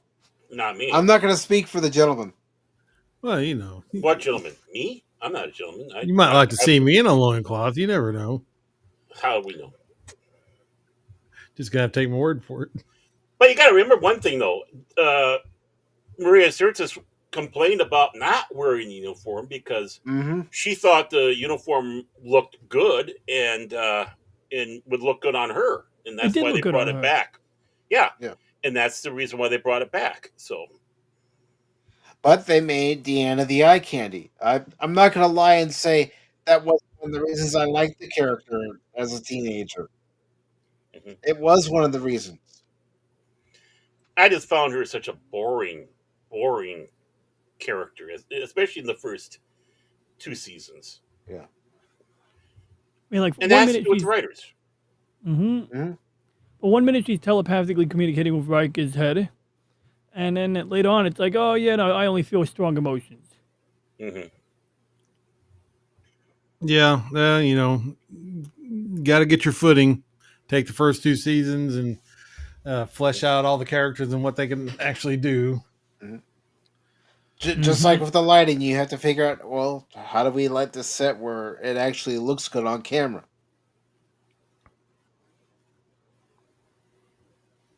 It's just with every show. You try stuff, it doesn't really work out, so you kind of quietly change it in an episode, or just forget about you ever did it. You know, Star Trek or Stargate was full of that stuff, so Mm-hmm. it was still a good See, show. if they would have used Troy more like this, it would be more interesting. Yeah. But they And didn't. and I'm gonna bring up something about Denise Crosby Hmm. because it's fact. She did Hmm. pose for Playboy. Yeah, Oh right yeah. before she got fired. Mm-hmm. No. She didn't get fired. It was she asked to be released, and the actual the Playboy centerfold was done several years before that, but it was rejected to be in the magazine until The Next Next Generation came Generation. about. Mm-hmm. Mhm. But it was like I think that was actually she posed for that like in 84, 85, and and they said nah, we're not good. We don't yeah we don't Hmm. want that. Then this came about, they released it, but she was never fired from the show. It was a mutual thing. She was just saying, "I'm not doing anything in the show."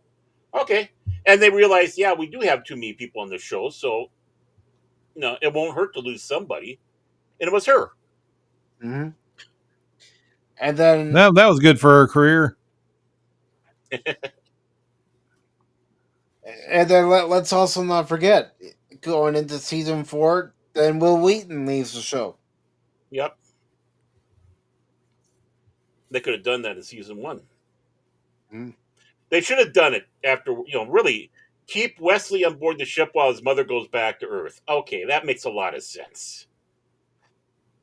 Yeah, that is true, Lady Miss. But we're also pointed out the things that they started off with that you see in this episode, and then Yeah. things that they eventually decided, okay, this isn't working. We're going to completely drop it and go into a different direction with this character Mhm. and what this show is about.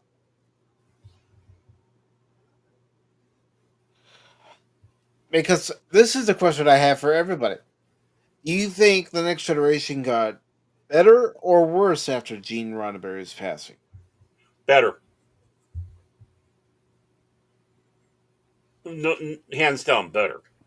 He was really holding them back. Mm-hmm. That's what And I even heard. he himself I don't think knew what he wanted to fully do. Yeah, because Rick Berman would have back and forths with Gene Roddenberry. Of course, Michael Piller would have back and forths with Gene Mm-hmm. Roddenberry. Right. Well, because Gene Roddenberry, in some sense, was very bitter at this time. I mean, he was yanked off of any motion picture project. He was only a consultant, and they really consulted him. They let him see the finished product, and he hated all the movies, by the way, all of them. And because it wasn't him, it was a matter of Mm-hmm. ego. And when he originally wanted to do Next Generation, he wanted to do basically a reboot, a complete reboot, and not even acknowledge anything. But he was Yep. talked off of that cliff, which was a smart thing. But it's amazing that he put D on the Enterprise and followed through from the movies from that. Mm-hmm. I mean, considering his stance on the movies, like you had mentioned, being bitter, Yeah. But Star Trek. he could have just given them the middle finger and just called it NCC 1701 Right. with Which I'm no sure it probably prefix. would have. Yeah, which probably would have been if he was going to do a full fledged.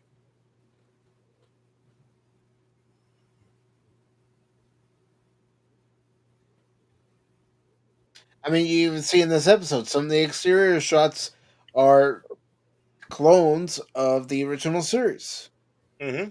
just with the new Enterprise. Right.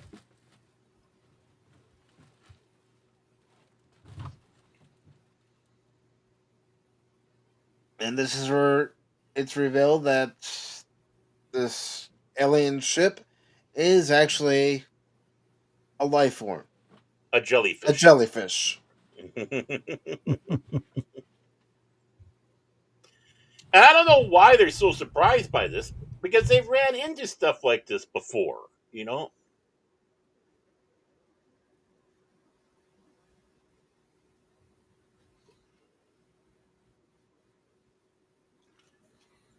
No, I didn't know.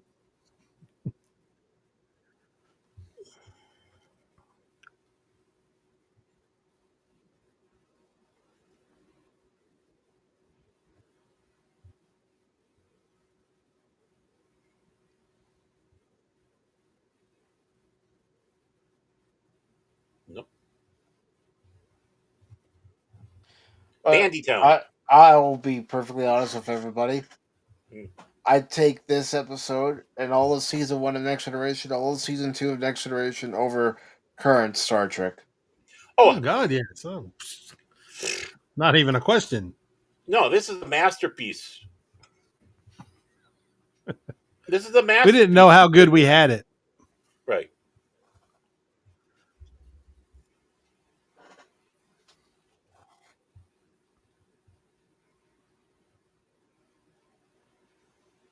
Oh, okay. They did this off the phaser bank. The original one Mm-hmm. came out of the little dome underneath Yep. the Enterprise. Did it make sense? Lady of Mist does have a point. Plus, at the time, what people would tolerate on TV was changing as it has over time. Look at what is okay to watch now as to when this was aired. Yeah, yeah. Tastes have changed. Our Oh yeah. preferences have changed. Hey, they got smoke coming out of those huts over there. So these people. Oh, wait, geothermal. Yeah, That's where that they makes sense. No, get fired upon. Oh no. yeah, It's like that too. it's the Seattle coffee shops down there. That's what it is. Well, that What's left of and them? Seattle coffee shops do go on fire. L.A.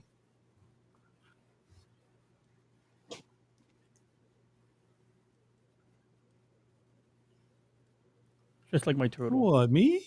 Mm-hmm. My Well, turtle yeah, knows the that truth. is modern entertainment. Mm-hmm. Back when this was made, we wanted to give you something entertaining, but also something that made you think. Right.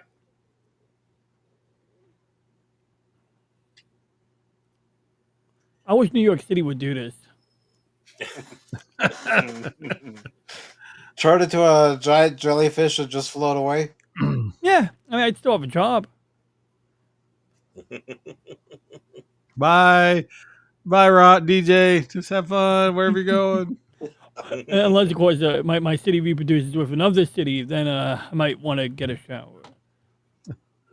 Get the spores, you know? Hey, look, I feel like they're the they're holding Navi. tendrils. that is They're so doing- suggestive. It's beautiful, but it is beautiful. It is beautifully Yeah. composed, in my opinion. Oh yeah, it is. And that they're different colors. Because that's the thing, it's like that's what Alien is. Like, you might see some parallels. Star Trek often does that, but at the end of the day, it's not supposed to be a one-to-one thing. It's like, okay, you can do reproduction without reproduction because, or whatever they do. Is that reproduction or just them holding hands? It They're could holding just be hands. them holding hands. Okay, fair enough. But definitely, We're like, together. it seems to insinuate either a love story or companionship, friendship between, two like creatures. Well, I mean, think about our own nature and animals and stuff when they show affection. Like most of them, they don't have hands that they can just hold or whatever, but they get their heads together in their necks and they rub each other. And Oh, yeah, and the that was noses our on. yeah. And that was Yeah, our carry on. Deanna Troy cringe moment, by the way. Oh well, wait a Really? minute. I was talking through it. Sorry. The first of many. I'm not gonna lie. That's true. Troy was not a well done character. I'm sorry to say. Muy capitán.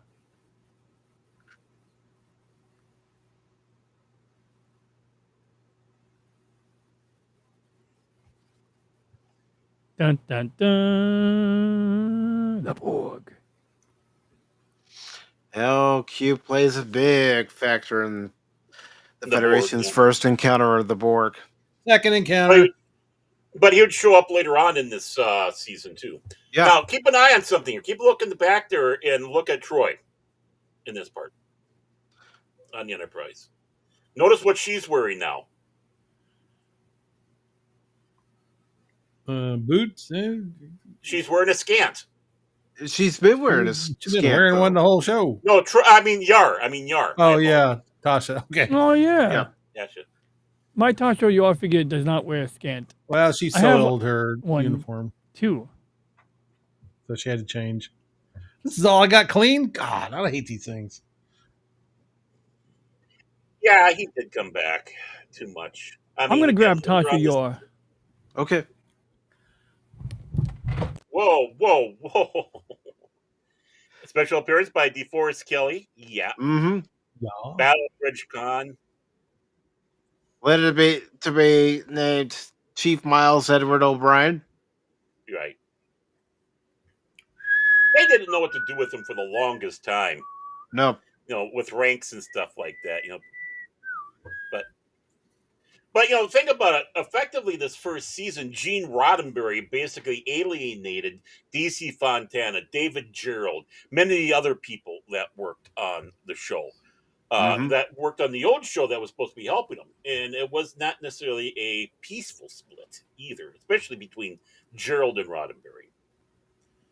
So, yeah. And David Gerald was, when we talked about the Starlog, I don't know for how many months, but he had a monthly column in Starlog magazine after they made the announcement they were doing Next Generation, giving updates of what's going on with the Next Generation series, including he did a bit of a script of the of Q with the Picard. It's like trying to tease the big meanie in this episode, you might say. Yeah. And that's one thing I miss about Starlog when you had stuff like that. Yeah, I got my Tasha Yar somewhere here and Data.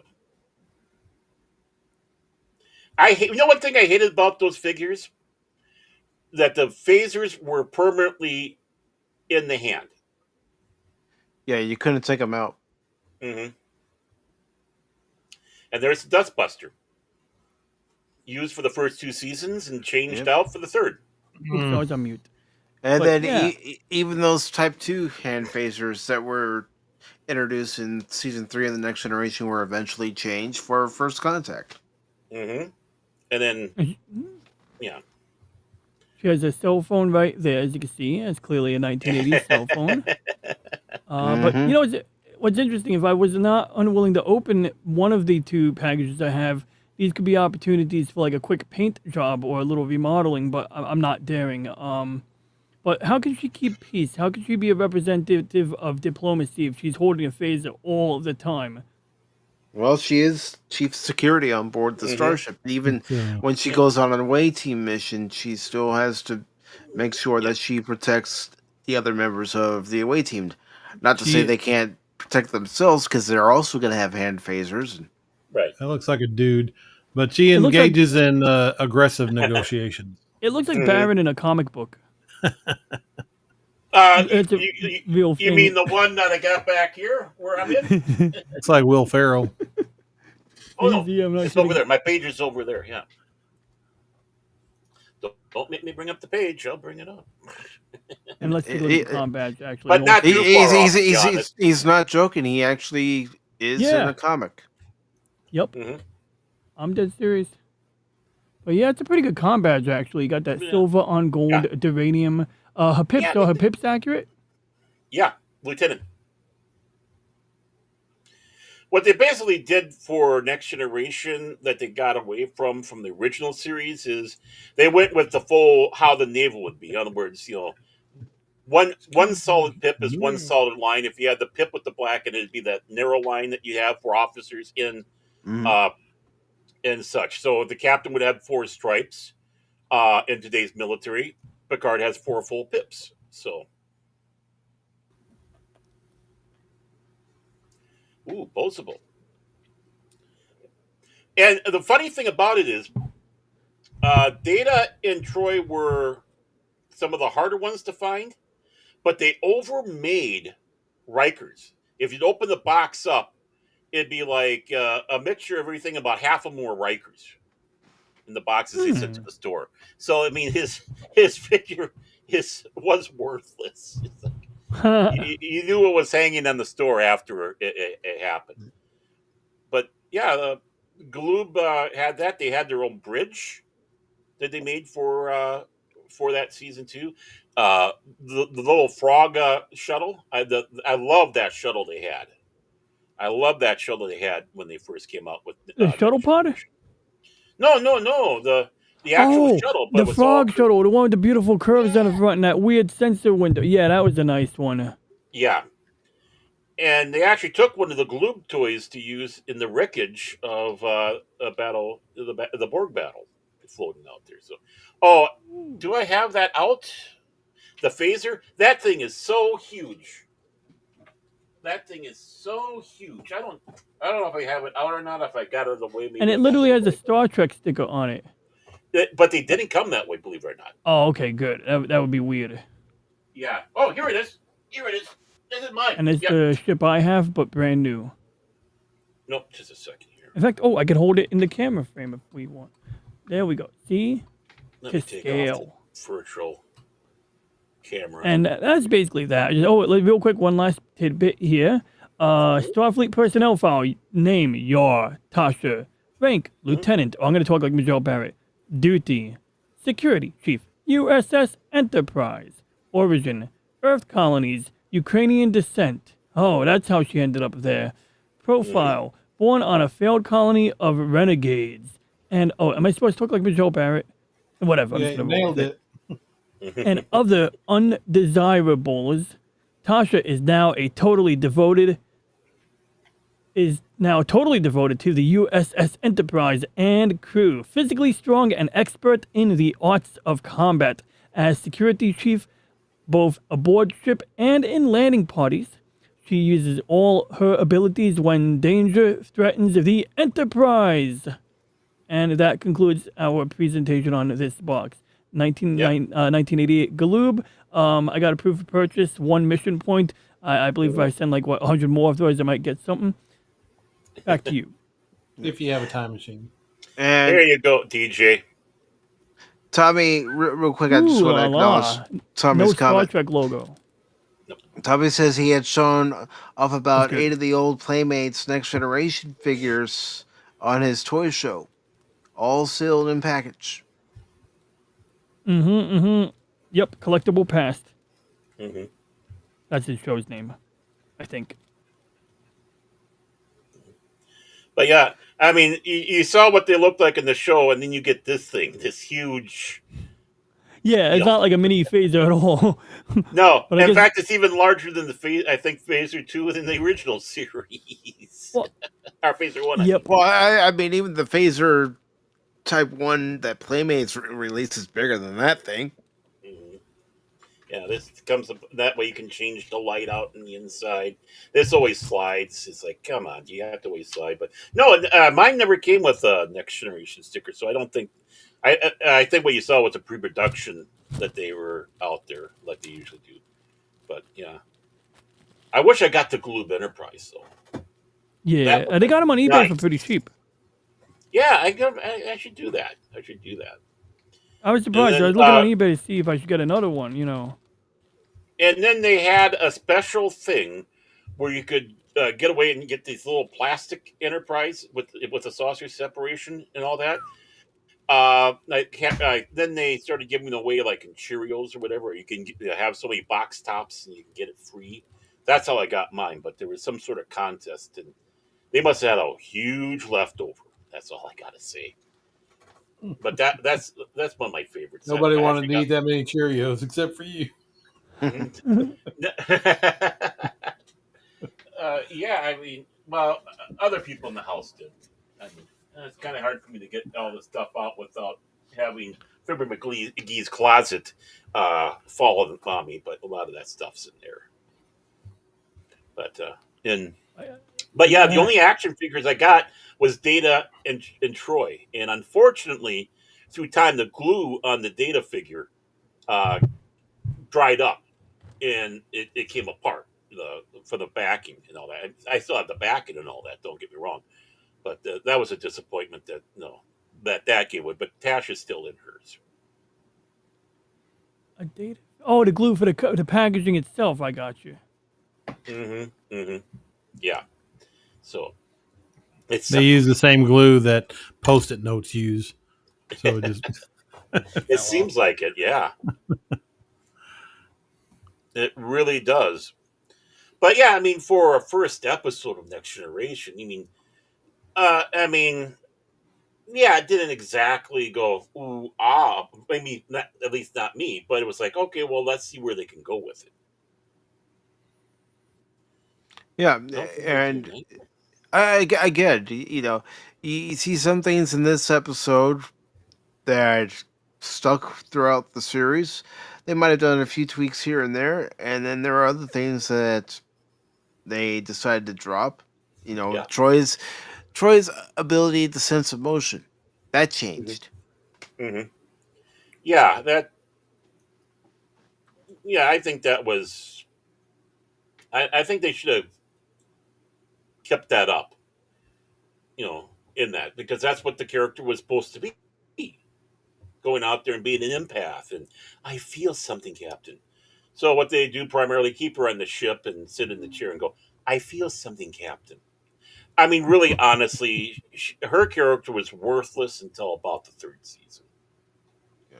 I mean, granted, you did get the child, the episode child, which was the season 2 opener, but that was an old Star Trek 2 script and Star Trek Phase 2, and they did that because of the writer's strike at the time. So, Yeah, and real quick, just to Oh, good to know, Tommy. talk about this comment real quick. Yeah, I actually bought those at a Walmart. I bought those, and I also mhm. bought their re-release of show me my old ship. Let me see it. The Enterprise, NCC 1701. No bloody A, B, C, or D. Mhm. And you know what? I still have them all in the package. I haven't opened them. But yeah, But I mean, no, this was kind of an underwhelming for me. Underwhelming first movie, but it's like, okay, well, let's stick around and see what happens. mhm. And and what a roller coaster season one was. You had some horrible episodes. Naked Now was the next episode after. It's like all you're doing is taking the Naked Time and redoing it. Mhm. It's like, really? Now you're grabbing for old Star Trek stuff. Aren't you supposed to be down the road a little bit before you start? Aren't you supposed to be Kurtzman and do this? Um, and of course, uh, we can't forget the wonderful. I got a mail block on the name, but we all know the horrible first season episode. Yeah. Code of Honor. Code of Honor. Thank you.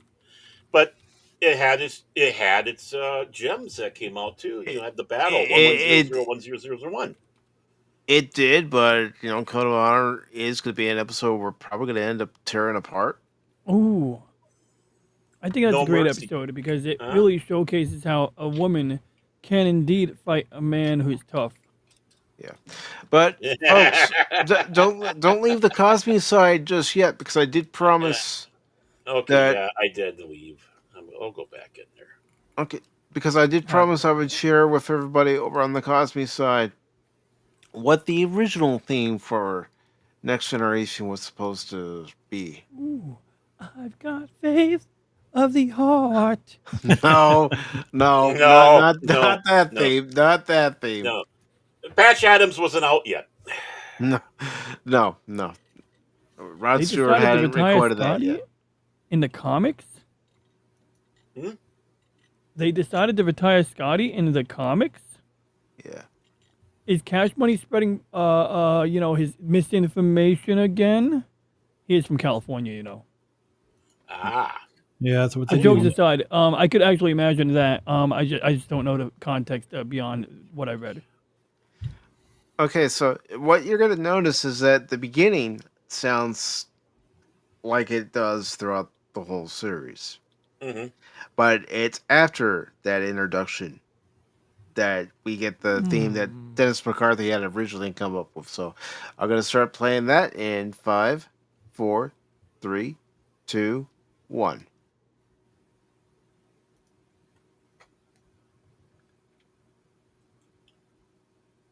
space, the final frontier. These are the voyages of the Starship Enterprise.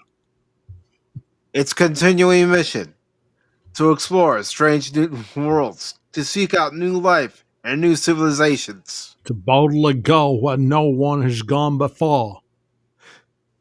Trebek. That's what it sounded like. Sorry. I get Picard and Connery mixed up sometimes. And this is where it changes.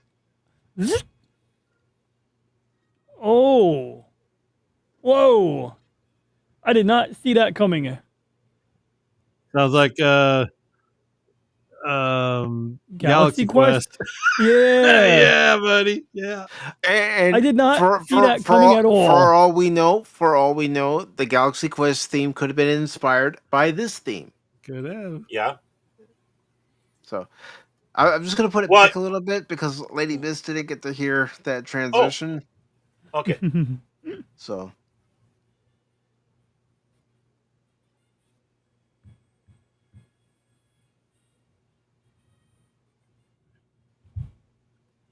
Galaxy Quest. Do, do, do, do. Sorry. Don Taggart.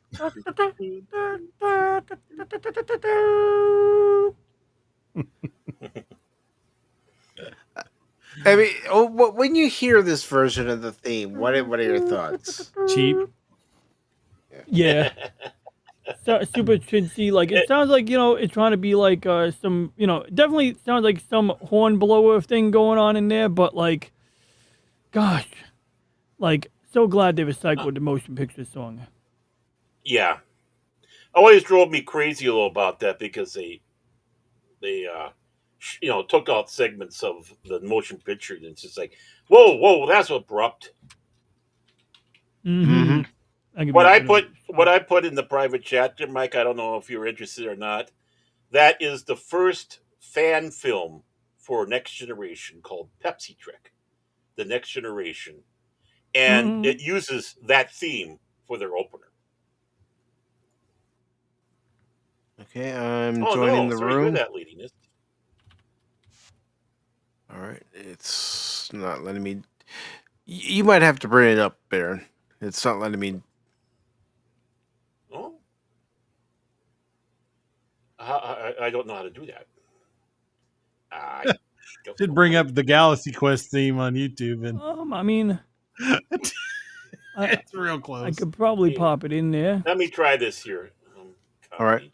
Let me do It another even has a copy. Then slow maybe. build up, and then it just jumps into it. Yeah, it's like, gotcha. There we go. I'm sorry to hear that your PC is giving you a hard time, Lady Mist. Kick it in the balls. Okay, maybe that one will work. I actually did the actual share thingamabobber.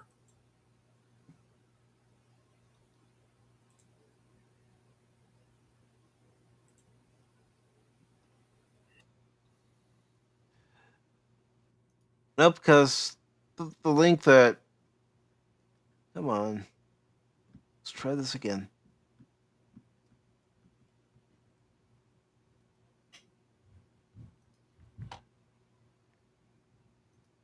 Here, I'll share this with everybody.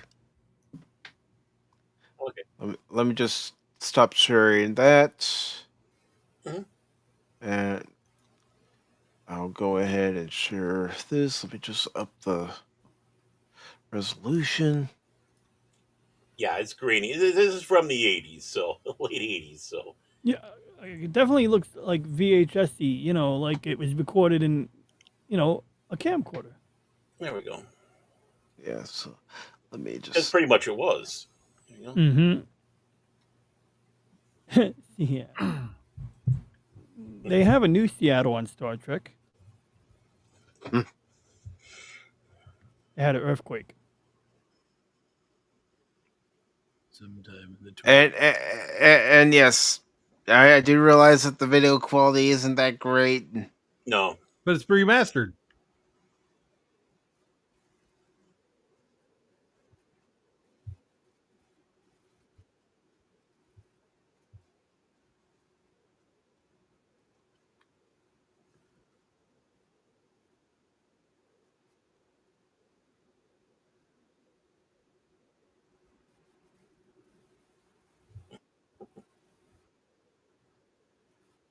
Human. Did you say He-Man? Yes, Son of Anonymous. Where no He-Man has gone before. DJ. That was me. DJ. Huh. That was a big joke thing we had back then.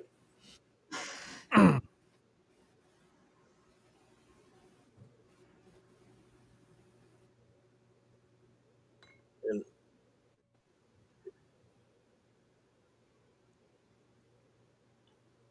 I don't know. Anybody else want a Pepsi?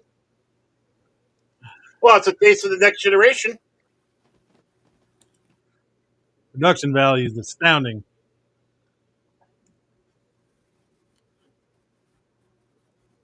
All right, I'm gonna go ahead and stop it. When I And was a kid, I wanted to film my own Star Trek and use the TV as the view screen. you use what you have, right? Okay. Yep. So let's get back to the actual theme so we can hear the whole thing. Okay. Yeah, Wesley turned the bridge into a living room for the 20th century. Well done, Wesley. Well done. So I'm just gonna pick it up where Well, we left off.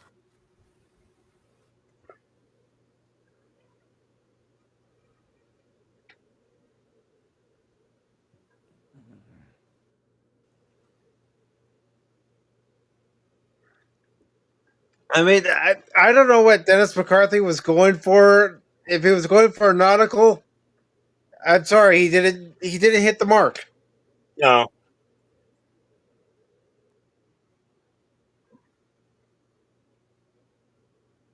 Yeah, it's not quite fair.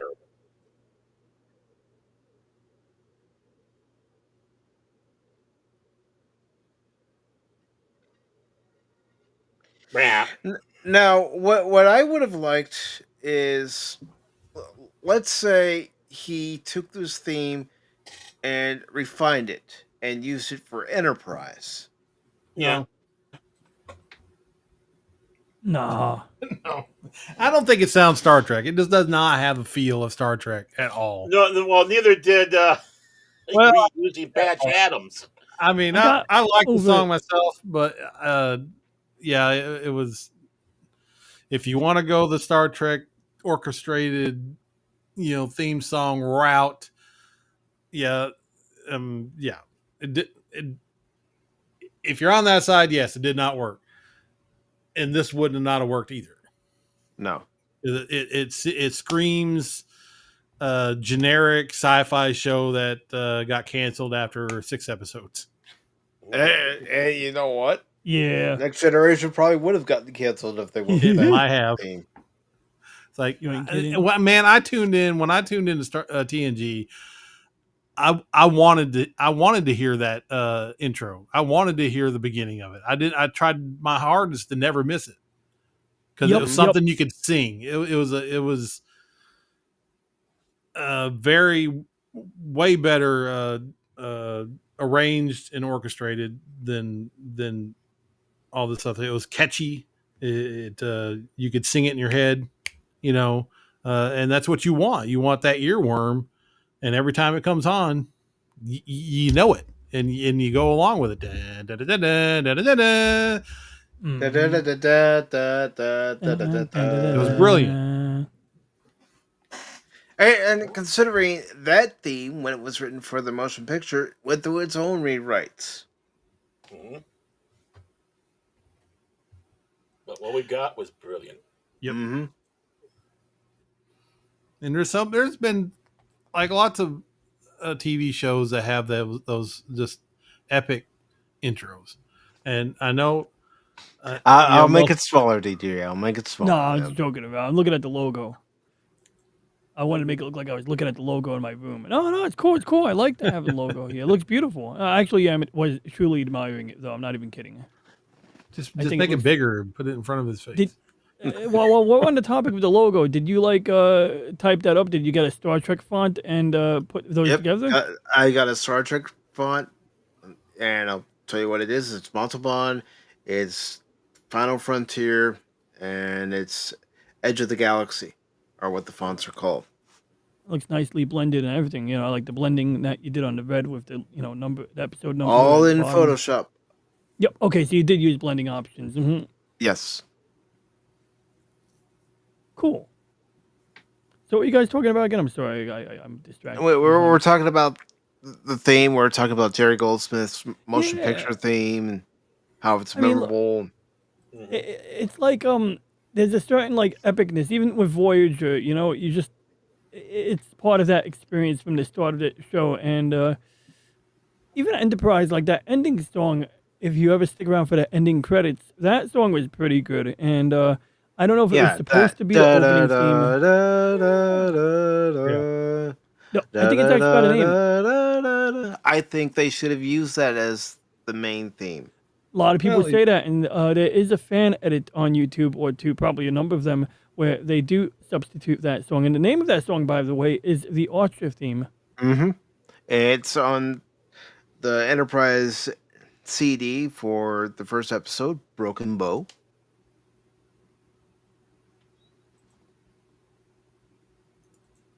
I mean, the thing about it is, this is only the first season.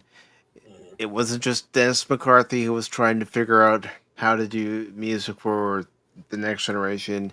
It was other composers like Ron Jones who was trying to figure out how it should sound. And they eventually did find the sound, but unfortunately Ron Jones wasn't a part of that after the fourth season, which was a shame. Well, But yeah, you're trying to catch Dennis lightning in a bottle McCarthy again. stuck around from Encounter at Farpoint until these are the Voyagers on Enterprise. Hmm. But even as the Next Generation went on, going into Deep Space Nine, going into Voyager and Enterprise, the style of the music even changed during that course of Hmm. 18 years. Right. Yeah, I mean, they're all different. I think Voyager. I don't really remember it because I didn't get. I've only watched it through one time because I don't have it, and I had to watch it on Netflix, and I never got to watch it originally. But it's not a memorable for me intro or theme. Um, Deep Space Nine was, but it wasn't as strong as Next Generations. No. It took me a little bit getting used to, but now, I mean, it was a much more build up song. You know, it started off Hmm. real low and slow, and Da, and da, then da, yeah, da, da, da, da, da, da, da. We're lost out here. What can Hmm. we But do? it Follow the was breadcrumbs back home. Voyager's theme was written by Jerry Goldsmith, who Hmm. a lot of Star Trek fans, including myself, will say he's Star Trek's version of John Williams. Right. He and Horner Absolutely. both, I think.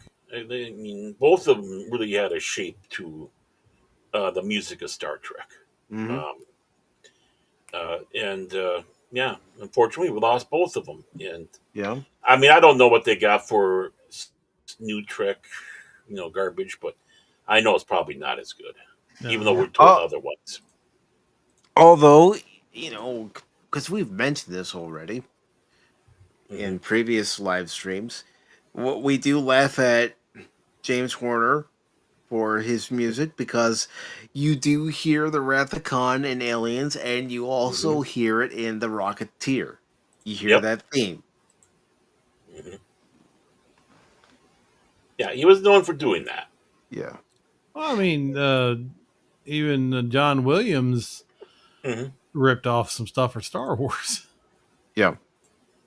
So, or inspired. I'm sorry, not ripped off. Inspired, got inspired by Hmm. some other Oh yeah. songs and orchestras.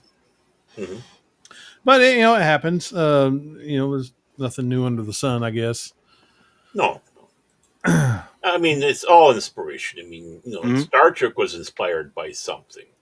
Yeah. Everything's been inspired. It's like what you're going to do with it now. Yeah, Yeah. What are you gonna do with it? I mean, we've mentioned, you and I, Baron, how Star Trek was inspired by Forbidden Planet. Without Forbidden Planet, we wouldn't have Star Trek. We wouldn't have Lost in Right. Space. Hmm. Right. Who John Williams did the music for in the third Hmm. season, as he was known, Johnny Williams. Yeah. Yeah. And what I'm gonna do is I'm gonna go ahead and look up some of Dennis McCarthy's credits, what shows he's composed Uh, music for besides Next Generation, Deep Space Nine, anything Star Dukes Trek, basically. Dukes of Hazard, believe it or not, was one of you mean Waylon Jennings didn't write the Dukes of Hazard theme? Are them. you telling me? Are you telling me No, he did. lies, No, Baron? no, he did music for the for Dukes of Hazard. I'm not saying the theme. Oh, okay. You're tearing my But world he was a apart good old boy. now. He was never Okay. meaning no harm. Yeah. So I'm gonna go ahead and bring up the Wikipedia over on the YouTube side. This isn't something that anybody has to go over to the Cosme side and see. So let me just share my screen here.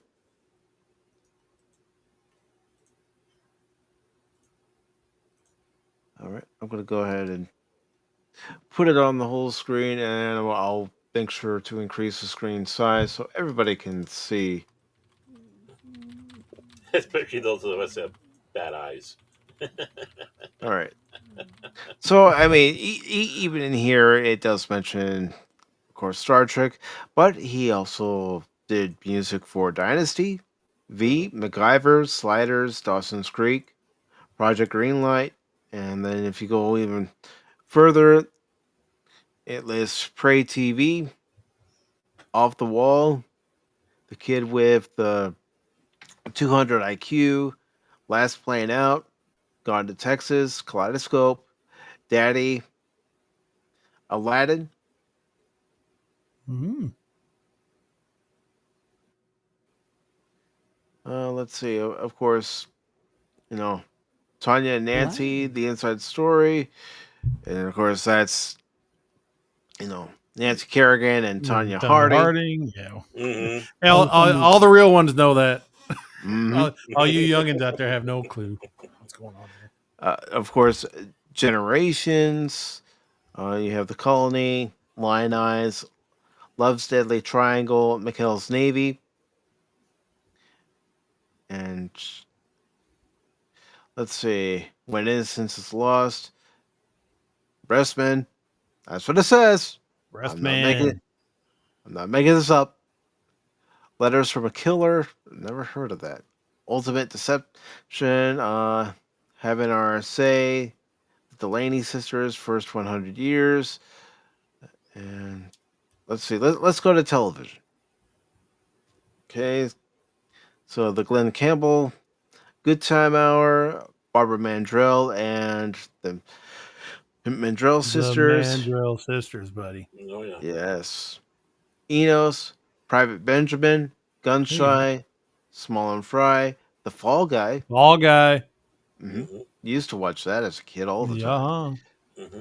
Cutter to Houston, Goodnight, Beantown, V, The Final Battle, 2 Uh-huh. parts. Glitter, V, Stir Crazy, Cover Up, The Colbys, Hotel, 2 episodes. Dynasty, 29 episodes. MacGyver, 69 episodes. The Twilight Zone, 3 episodes. The New Mike Hammer, episode Murder in the Cards. The Love Boat. The Trapper John Love Boat. MD. Houston Knights, of course, The Next Generation. Let's see. Island Sun, Falcon Crest, Tiny Toon Adventures. He actually did music for 2 Wow. episodes. Interesting. Parker Lewis. Wow. Yeah, That was a 73 great show. episodes. Yeah. Yeah. Eddie Dodd, the 63rd Academy Awards. I didn't know that. But I wasn't watching the Academy Awards. Beverly Hills 90210, Burke's Law, Birdland, Sliders, Sliders. Deep Space Nine, 77 episodes he composed music for. Deadly Games, 7 episodes. 65 episodes for Voyager, and he was nominated for a Primetime Emmy Award for Outstanding Music Composition for a series twice. Yes, you won. Yeah. Players, Dawson's Creek, Do-do, Get do, Real, do. Project Greenlight, and 30 episodes of Enterprise. He also did the music for Star Trek Borg, which was their 1996 PC game that you can actually play for free that somebody Ooh. had upgraded to HD. Mm-hmm. And he did the music for Star Trek The Experience. And Star Trek The Romulan Wars, he did music for that, a web series. So, yeah. I think I think I saw parts of that. That was inspired by this Japanese guy's something Ozaki. He has a website called the Starfleet Museum, and he basically like has a bunch of 3D Mm-hmm. models made like in the early 2000s, late 90s, and I think that was some of the stuff used in Romulan Wars. Yeah. That's a great site. I know that, Tommy, but I just wanted a quick reference to some of Dennis McCarthy's work. Now, if you want me to go into more detail, I will go to his IMDb page. His IMDb, well, even people can go into there and change things. So I'm just Mm-hmm. gonna make it. I'm gonna make it easy on myself. I'm gonna copy and paste. Copy and paste. Yes, Baron, you heard me. Copy and paste.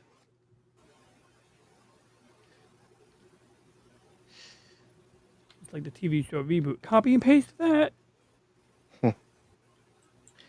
But yes, I know Wiki's notorious for being wrong.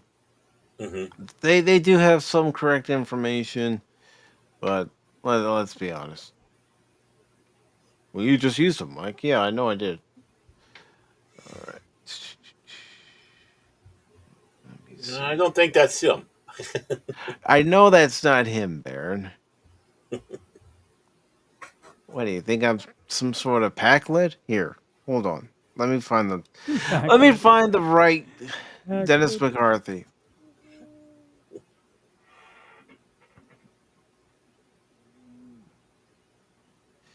All right. Good old Packlets. Just what we need, Packlets. There we go. What are Packlets good for? Absolutely nothing. Ugh. Stealing Jordy's visor and shooting him. Yeah. All right. So let me make this bigger for everybody.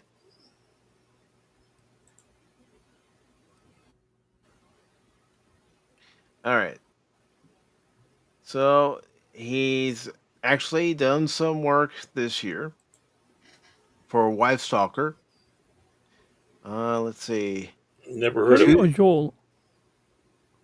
to the journey, looking back at Star Trek Voyager. I think that's Voyager's documentary that they're working on. I don't know when it's actually supposed to be released. I know this is 2024, folks. I know it's just 2024, but I haven't seen Mm-hmm. anything as far as any I kind of never heard of it. digital or physical copy. But basically, somebody got the idea. Well, if Deep Space Nine could have what we left behind, why can't Voyager have something? Mm-hmm.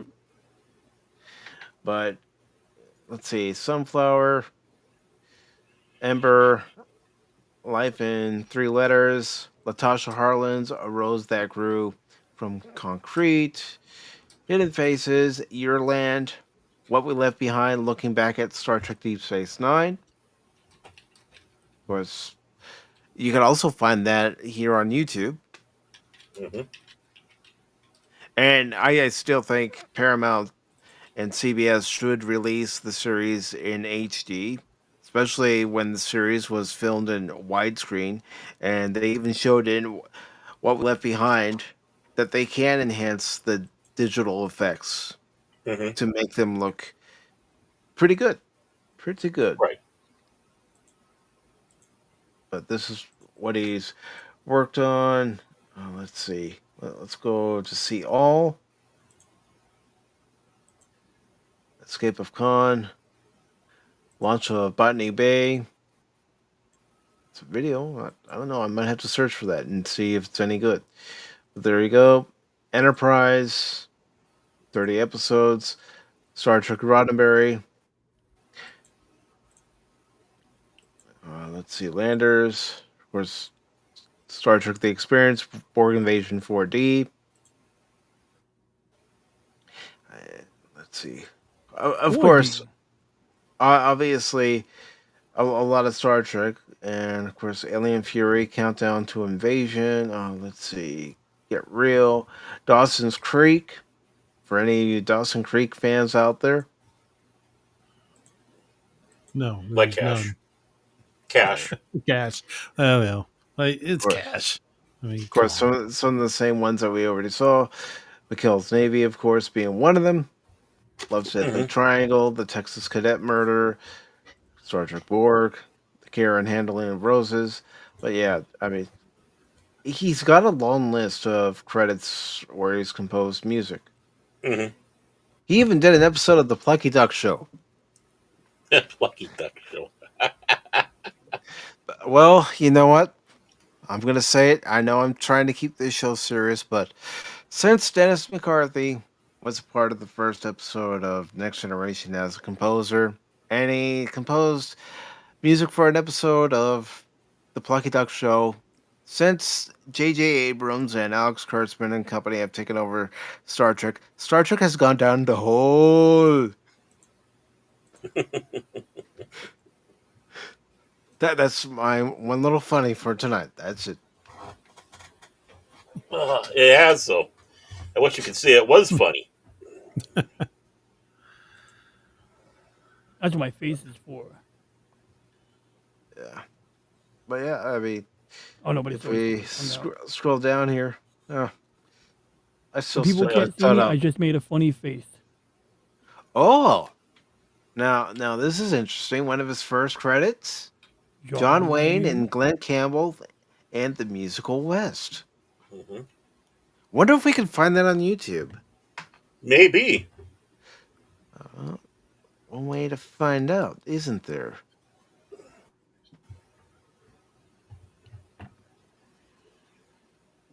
there's a. It's amazing how across the board. Oh, Padawannabe thinks that Star Trek is a black hole. It sucks, even though Star Trek is clearly superior to Star Wars. Well, he said new Trek. Oh, that's different. I apologize. You are correct. It not only sucks. If it sucked, it would be useful. It is. It is a. It is dark matter. It doesn't deserve to be seen. I don't know. I'm trying. Well, we could use a Spaceball reference. It's gone from suck to blow. Yep. There we go. All right. Why not? Mhm. It's true. Yeah. Actually, it does look like it is here on YouTube. I'm not going to show it Oh for wow. thoughts that I could get a copyright claim, but I'm going to go ahead and put the link into the chat on all platforms. Hmm. So if you No, want to check it out, I think from Dennis McCarthy and everybody involved in this show, this truly was a new frontier. There was a lot of nerves uh, being rattled through this whole thing. Can they do it? Uh, can they actually do it again and win over the old fans who feel like the original cast, their Enterprise, Captain Kirk and gang, were being given the shaft or whatnot, and it took a little bit, but look what happened. Next Generation lasting as long as it did. Yeah, they had that shaky start. People starting to wonder: is this really going to happen? Truly, they were guaranteed for at least a season. I mean, there were some guarantees laid down before they did this. Uh, the make or break would be if it was bad, all the stations just put it like at 2 o'clock in the morning and mm-hmm. not air it. But no, they're putting this show at prime watching time in the Twin Yep, Cities, 6 o'clock. 6 o'clock. 'Not where I o'clock live.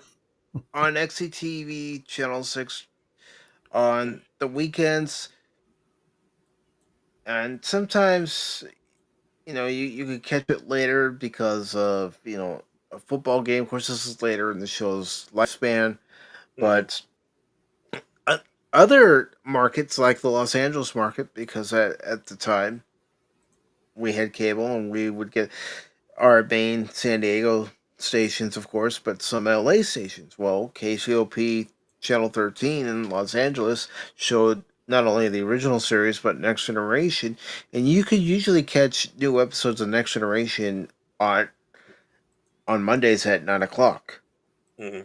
in the evening. Yeah, it's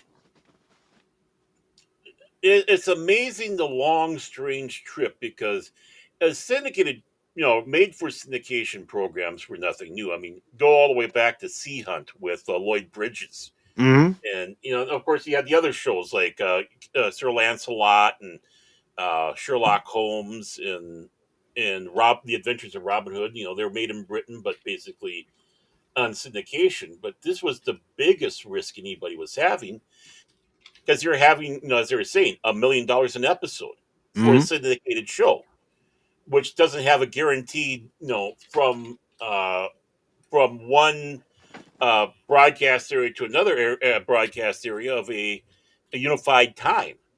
One could be at 6, one could be at 8, one could be at 9. It just didn't matter. This was a huge risk and undertaking, but it also took off for the syndicated market and the Hmm. attempt to do the UPN. Well, before the UPN, you had Primetime Entertainment Network attempting in there. Uh, Fox was starting up, but so many shows that were made for syndicated. I mean, the War of the World series lasted 2 seasons. It wasn't given in our area. It wasn't given much respect and put it like late hours on a Friday or Saturday night, like 1 o'clock in the morning. But which everyone was which could have happened to Star Trek Next Generation if it didn't perform. Hmm. Uh, I mean, let's face it. Without Star Trek: The Next Generation, we wouldn't have gotten a Babylon 5. We wouldn't have gotten Time Tracks. We mhm, wouldn't have gotten Kung Fu: The Legend Continues when those were right. brought to syndication, and other shows that were brought to syndication. hmm And And Deep see, Space Nine. Let's not forget. mhm. And this is where a lot of people got their confusions that this was a Fox TV show.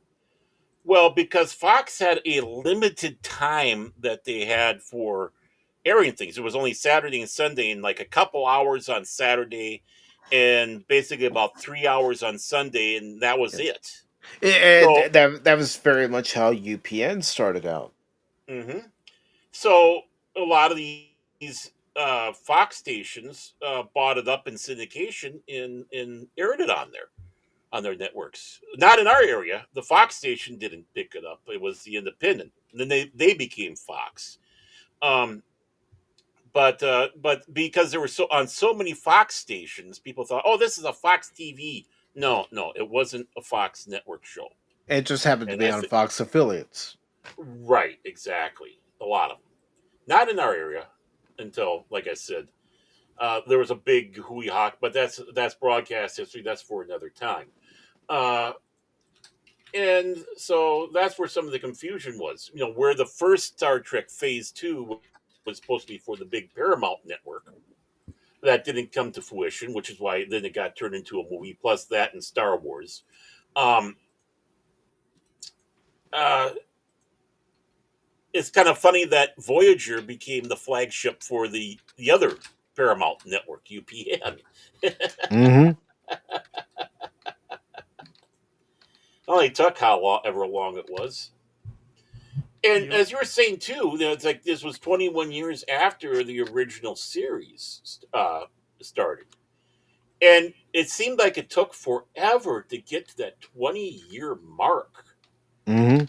And now it's like we take a look how long ago Next Generation was. It's like really that long ago? That long ago for DS9? It's like it seems like yesterday, and we're knocking at the door of 40 years for Next Generation. Hmm. I mean, this year celebrates 30 years for Voyager. hmm Right. It's just mind-boggling. Dang, we're old. So, it, Yeah. yeah, So stupid world want to get off. here's something that's interesting. Hmm. William Campbell originally auditioned for the role of Commander Riker. Did you know William, that? no, William Conrad? Huh. Campbell. William Oh, Campbell. Campbell. Oh, William Campbell. Well, not the William Campbell we think of. Remember the episode Outrageous Arcana? Hmm. That was the William Campbell they're talking about. Yeah, I know, Oh, but okay. still. hmm Just in case people got confused with our favorite Klingon from the original series, at least my favorite Klingon, who was up for being Cisco in DS9. Hmm.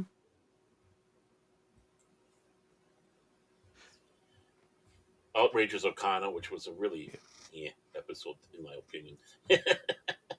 Yeah,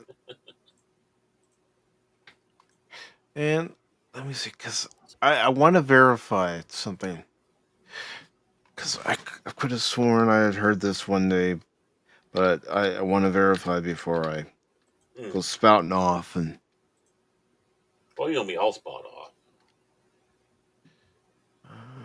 let's see, because I'll let everybody know what I'm thinking. I'm trying to verify whether it was true or not, but I thought I had heard at one point, and I could be wrong on this, that James Avery actually auditioned for the role of Worf. Ooh. I think I might have heard something about that, but I'm not going to say one way or another on that. It would have been So interesting. I'm trying to verify that information.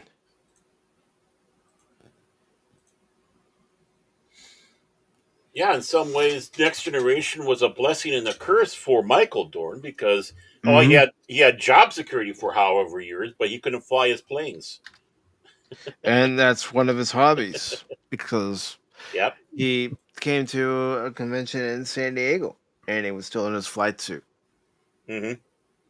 Yeah. He. And yes, I have been able to get a response to that. I'll show you what it says, what I am looking at. I hope he didn't use Brock. That thing sucks. No, I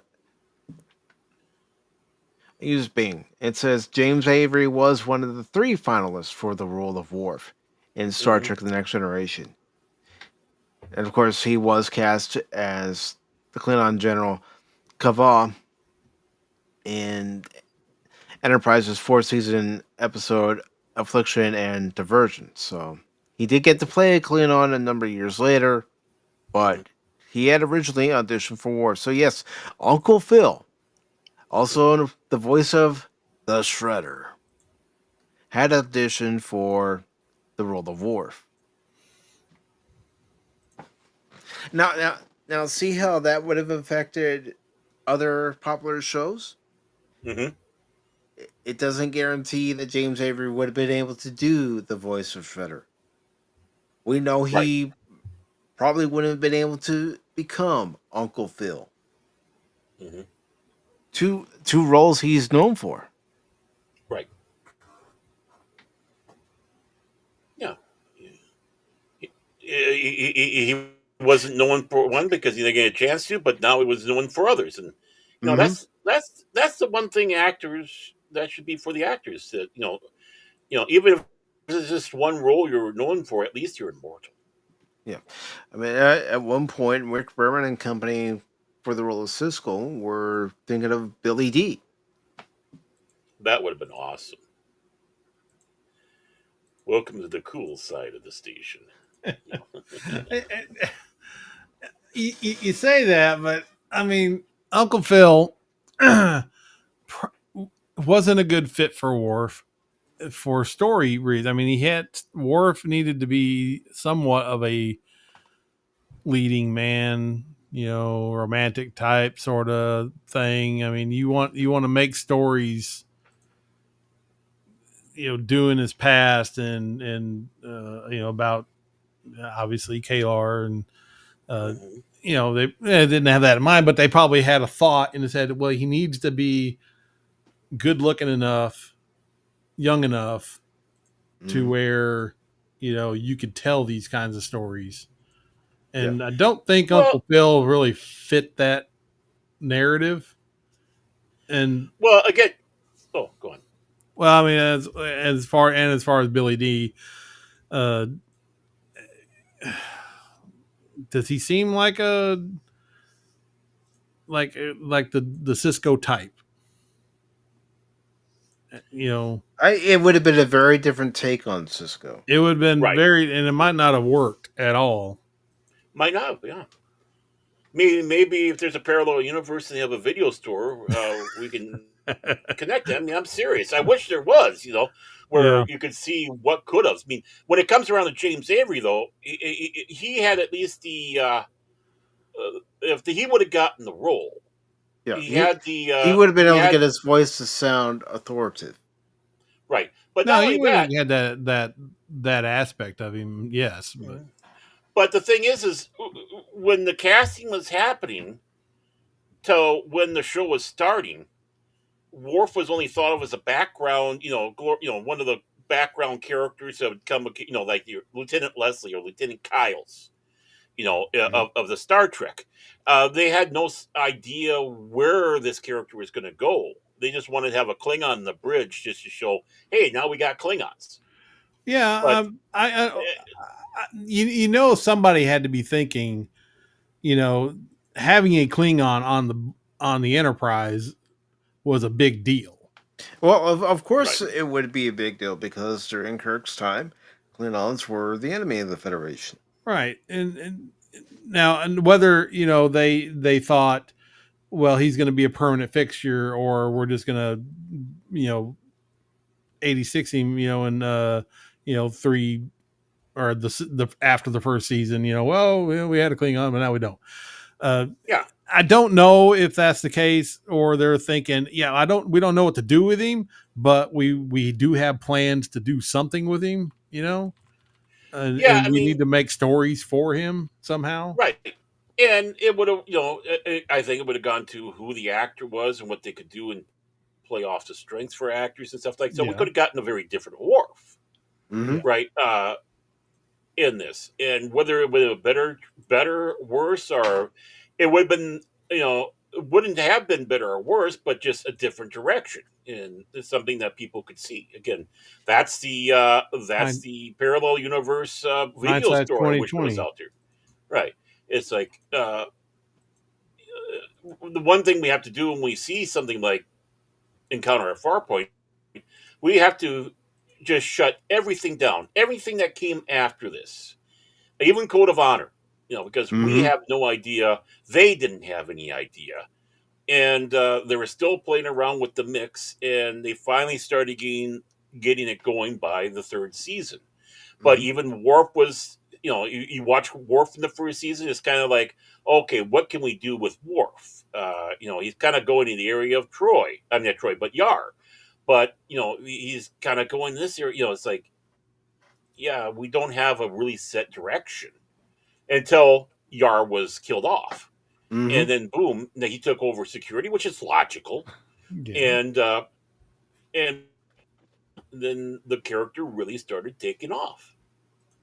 And you take a look at a lot of the promotional material up to a certain time. There's no Worf. Worf is literally a last minute addition to the Hmm. series that they didn't have any idea what to do. So it could, the only thing is that they wanted to have a black man to play the part because it was easier to do the makeup. That's the only thing they had on the criteria. We want a darker skinned person for the makeup. Other than that, the character was an open book. What do we do with it? And okay, that's fine. and mhm. And Michael Dorn made it his own right from the He did. cast. He did. He made his own from the first season of Next Generation to the last season of Next Generation, but then also continuing the character Mhm. on Deep Space Nine, come the fourth season, all the way to the end of Deep Space Nine in the seventh season, and the four Next Generation movies. And, well, you know how he got the role? He walked into his audition acting like Worf, how he would portray Worf. And it's like, oh yeah, this is the guy. Yeah. See, just take some ingenuity, Hmm. show them what Hmm. they would be getting. Uh, Well, yeah. Hmm. and Worf became a lot of our favorite characters. Yeah, he got his ass kicked a lot, but Well, yeah. Well, he became a very likable character, and sense hmm, of honor and duty. And right. I mean, he changed how Klingons were looked at because you take a look how the Klingons are in the next generation compared to what they were in the original series.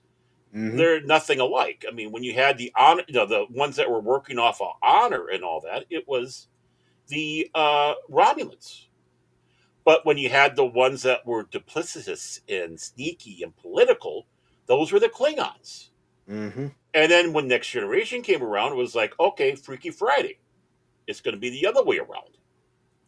and the Romulans became the sneaky, duplicitous ones, and the Klingons became this, the honor, Klingon honor. So, again, that was Gene Roddenberry changing the universe a bit Mm-hmm. to what he wanted and getting away from the old. So, you know, I mean, what episode I'm looking forward to when we do it hmm on this show is when we talk about Sins of the Father. hmm But to be right. fair, before just a side note, just to be fair, it doesn't take long in a people's history to flip the script Right. on attitudes and behaviors and stuff hmm like that. So I mean, it is conceivable that they could have changed places. I mean, it's not probable, but it's possible. Or Well, not possible. let's also look at it from this point of view. It's been 75, 78 years between the time of Next Generation and the original series. hmm It's even mentioned until the neutral zone that the Romulans haven't been seen hmm for a period of time. Yeah. 50 some years or something like that, I think. Yeah, 56, I'm thinking. I could be wrong. It's a good period of time, even though we do know about the Battle of Narenda 3 and what the Romulans did there, hmm attacking the Klingon outposts. Right. Exactly. We're getting little bits and pieces of that. Mm-hmm. But nothing concrete. It was an evolving thing, and sometimes starts conflicting with each other. Yeah, So, it does. I mean, when you're writing an episodic series, and we've seen this throughout time, the writers didn't always keep up with already established canon. mhm, right, and you saw the differences also. You take a look at the Klingons in the motion picture, the brief scene that we saw from that. Then Krug with Star Trek 3, the Mm-hmm. Klingon ambassador in Star Trek Yep. 4, and then, of course, was it Ka or K? I can't remember what the name in Star Trek 5 and his little jaunty. Core? Korg? No, not Korg. Correct. Yeah. Um, Okay, different the guy. Yeah. failed Klingon. And then, of Oh, course, then Star Trek The Undiscovered Country, and what you had Mm-hmm. there from everything from the Klingon ambassador on down. You saw kind of a mix of Yeah. different personality types, which I think is, if there was one big problem I had with Nick Generation was they just went to such a myopic viewpoint of the Klingon society and seeing instead of this, you know, this wider range. Your ambassadors. Not everybody could be warriors. You still need people No, to be you uh, still need scientists. You still need engineers. You still need ambassadors. farmers, shopkeepers, traders, stuff like that. And I've always found it funny in Star Trek that the Federation, right? You have all these different people all together, but yet the Klingons and the Romulans, they have this big, huge star empire, but you only see one, you Mm-hmm. know. And it's like, come on, it's like the fastest way you could fix in the comics. I think some of the books even did that too. To differentiate between it is either they were one of the subjugated species in the Klingon Empire that are in the military, or they were two different species on the same planet that were kind of duking back and forth. Mm-hmm. I And mean, let's face it, fans always try to explain why, the Klingons had forehead ridges by the time of the motion picture. right, Even though we all know the real reason was because it was a higher budget than the original right. series. Mhm. But instead of going with these convoluted stuff that they did in Star Trek, the fans did it better. Mm-hmm. The comic book writers did it better. Yeah. Heck, I would even sit back and say Fazza did it better because, in a sense, they stole kind of the concept in Fazza role playing game for Star Trek Enterprise. Human Klingon fusions. So, Yeah, but I've always liked the idea that just like here on Earth, people who mhm, come from different regions, different parts of the world, will look different. Right. Yeah, we're all humans, but we all look different. And if you have a spanning star system spanning empire, you're going to have people interacting with you from the planets that are taken over. I mean, think Hmm. of Rome. You had people coming from all over the place to Rome. You Hmm. weren't a citizen, but you're able to come in as free people, or even slaves too. Rome had that too, but you had people from Macedonia, you had people from Aegyptus, you had people that were coming in from the Holy Land. It didn't matter, Gauls, whatever, coming in, and you expect that from an empire, that there would be all these others in there, and that legions would be started up probably on this planet, because we need to have this legion from this planet going out there. These are the warriors of Kling. They came from Hmm. which was one of the fan fit names of the Klingon homeworld, and they used for the one episode in the Yeah. first season. We are the warriors of Kling. And But also, like Enterprise did that sort of thing very well. I think the whole Zindi um, species. oh yeah, They had several different of the. They were all Zindi, but they were all different species of right. Zindi. Hmm. So you Yeah, had the you had the lizards, humanoids, you had the manatees, you had the the reptiles, the aquatics, the insectoids. The They were all extinct avian. yeah. mhm, So I think I like that aspect of that because they were all different, yeah, but they were all the same empire and they all fought. They got together, but they still fought each other. yeah, It was a pretty good Yeah. Yeah. world building there. yeah. And I do want to say hello to Leia Rose. It's good to see you Oh, this Saturday evening. Hope you're doing well. hi, Leah Rose. Hello.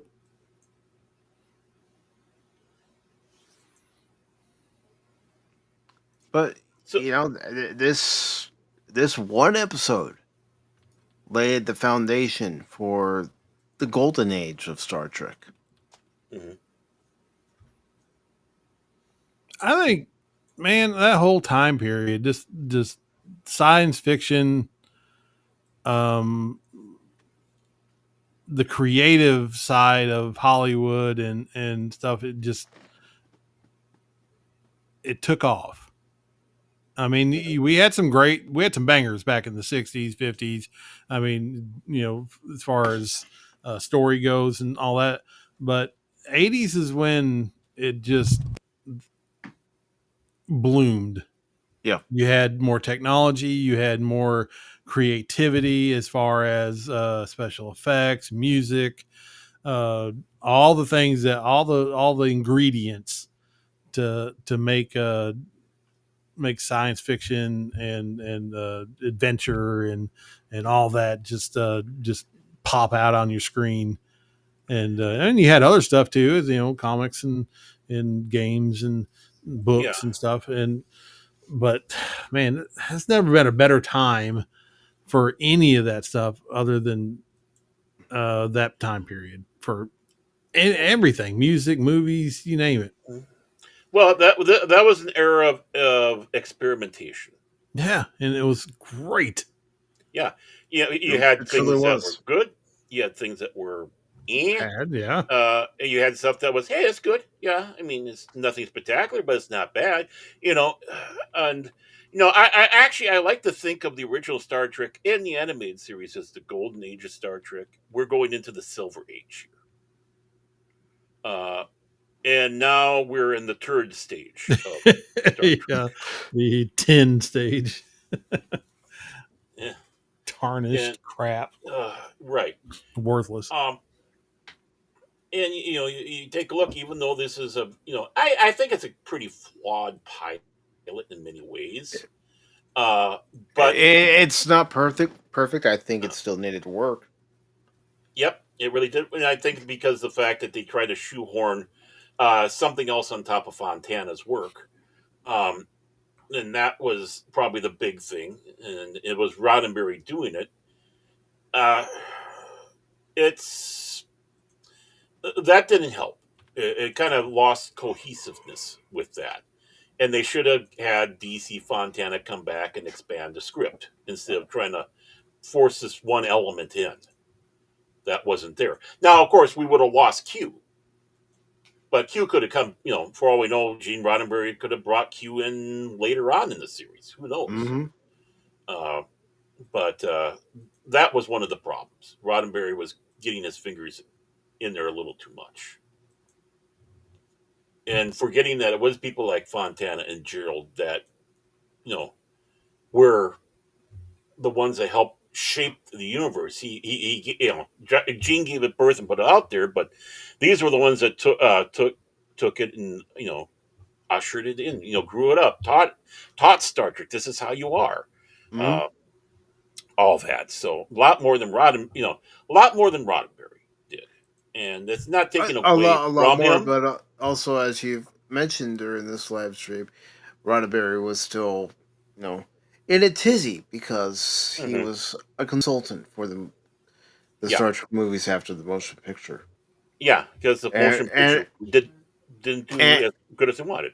yeah, and let's face it, you can't tell me he didn't have some resentment toward NBC for yanking the original series. So he Yeah, wants to prove that he can do this new show bigger and better. I saw something that someone wrote up that must be talking out of their blowing it out of their butt. But they were saying about how Next Generation was shopped out to all the big name networks and they all refused it. That is the biggest hooey hawk piece of lie there was. Roddenberry did not. He put that specifically. If I'm doing this show, it's not going to a network, and especially not NBC. He did not want a network interference. A studio was bad enough. But someone's going out there and putting in there. I suppose these people that are Gen Zers that think they know everything about our Gen X growing up and actually being there. But Roddenberry made that moment many times. A lot of the networks were more than willing to take up Star Trek Next Generation. Now, that could have been a problem. They might not, after this and a few of the episodes of Next Generation, maybe they weren't going to get the ratings they were expecting. And then they say, oh, we're going to cancel it after 13 episodes or what. Who knows? We don't know. It didn't happen. But what obviously was bringing in enough money that these, UHF stations, many of which were airing Star Trek Next Generation, definitely independent stations, were able to really get equipment and Mm-hmm. change their look because the money influx that was coming strict from that. So I think there was no Well, worries. not only that, Paramount starts getting all this influx of money, not just because of VHS sales of the movies that are available at that time, but when they Right, start working on, memorabilia deals with right. QVC, for example, or, Hmm. when Playmate starts mass producing not just next generation Hmm. action figures, but action figures for the original series, Voyager, DS9. Hmm. Yeah. Starting off with Next Generation and expanding out as they Mm-hmm. should, because it's a big universe. So yeah, no network said no to Roddenberry.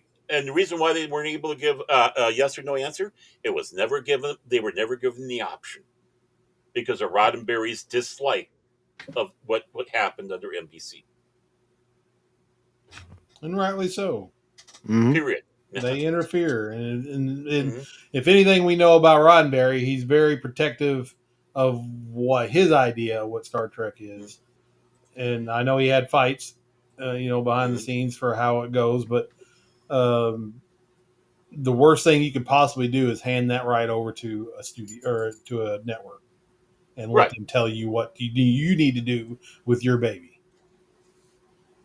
Right. Now, granted, back at the time that Star Trek was first out, Star Trek is nothing. It was, as it goes, it was nothing. Not like what it is now. Star Trek gained more popularity after it was canceled. You had those rabid fans out there. They were able to get a third season out. They weren't able to get a fourth, obviously.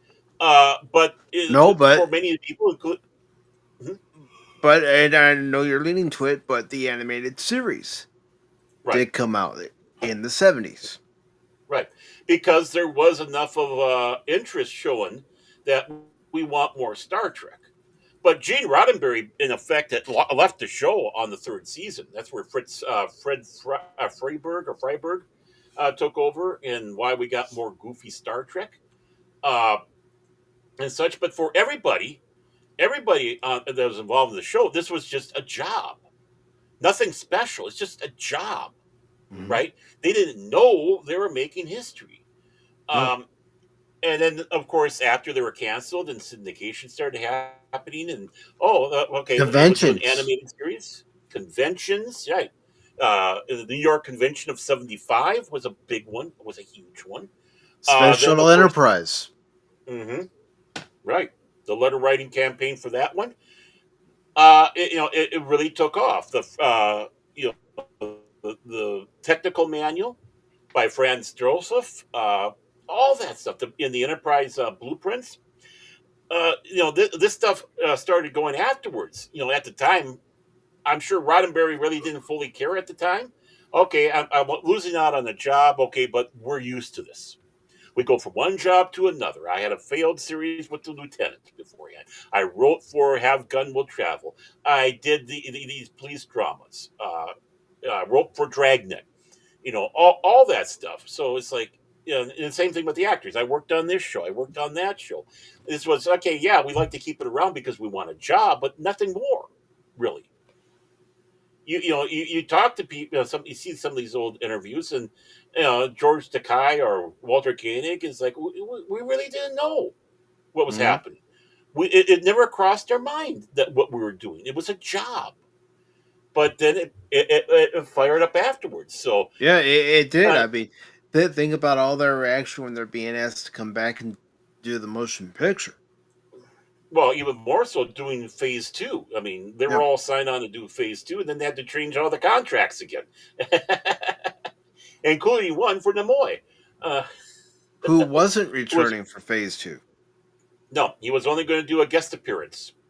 Uh, they were able to talk him into it for a guest appearance, but it was going to be all Zon, XON, and who was Lord in rank and became commander of the Epsilon station.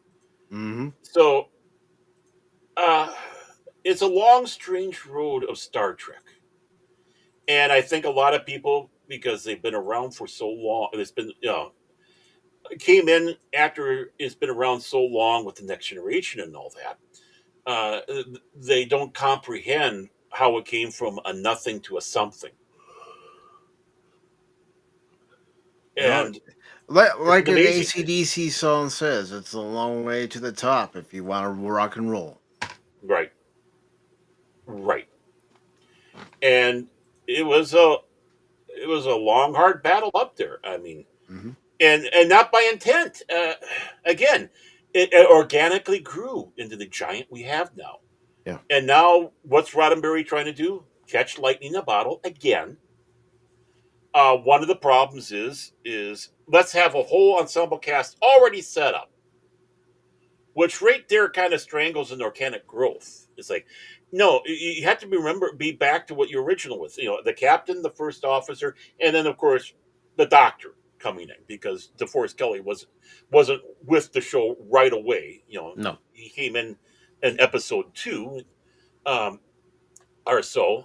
It was a different doctor, but work focus on that and let the other characters grow organically, like Cole Meany. Yep. Hmm. And if He you was had, just a con officer, mm-hmm, and then and they established, okay, his name is O'Brien. That's his last name. We learned his first name. We learned a lot more about him on Deep Space Nine, of course, but we do know that his favorite coffee blend is Jamaican double blend, double sweet. And one of the other problems they were having too with Next Generation in the beginning here, especially, was not only do we have a pre-made ensemble cast, and we're going to throw this other guy by the name of Michael Dorn in here playing Worf, but they had kind of a decree that every member of the cast had to do something in the episode, Hmm. which is hard to do. You can't do that all the time. No, that's why later on you would have a Worf centric story. You would have a Data centric story, a Riker Right. centric story, so on and so forth. Right. Exactly. You can't go with that because how are you going to split the time between all the characters? And whether anybody likes it or not, Patrick Stewart is the star. of the show. Yeah, his name No, is listed Wesley's the first. star. Well, Oh, if Gene Roddenberry had his way, I'm sure he would have made Wesley the yeah, Yeah, star. hmm probably. I was going to say, in Roddenberry's mind, Mr. Yeah, well, Eugene Wesley you Roddenberry. gotta have a head of, or the front man.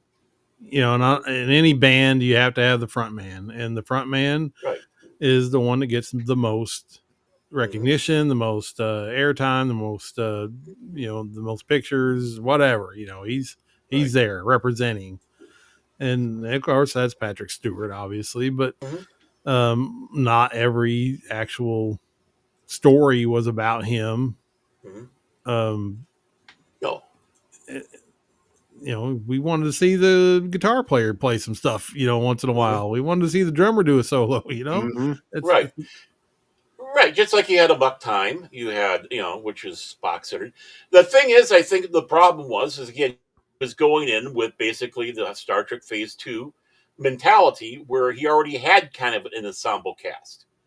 Because that's what, when the show came to an end, especially going into the animated show, you had the base core. Yep. So this was supposed to be a continuation of that base core, but now this is an original series. But you're trying to use that old formula, which doesn't fully work. But at least the way he was wanting to do in the beginning, it had to change, and it did. Unfortunately, when Roddenberry got sick and couldn't really do much anymore with the show, and Berman and others started taking over. Hmm. Rick Berman, Michael Piller, Jerry Taylor. Mm-hmm. They bring in Ronald D. Moore, the young Right, writer at the time. right, exactly. So, You get Robert Hewitt Wolf. mhm, right. So that's the one thing as you go through looking at all these shows. Uh, Remember, don't think beyond the episode that you're watching because other stuff is yet to come. We don't Mhm. know. We did not know. Not even the creators of the show or the showrunners of the show knew what was going to happen the next season fully. No, it's just like Best of Both Worlds. We didn't know if Picard was going to come back.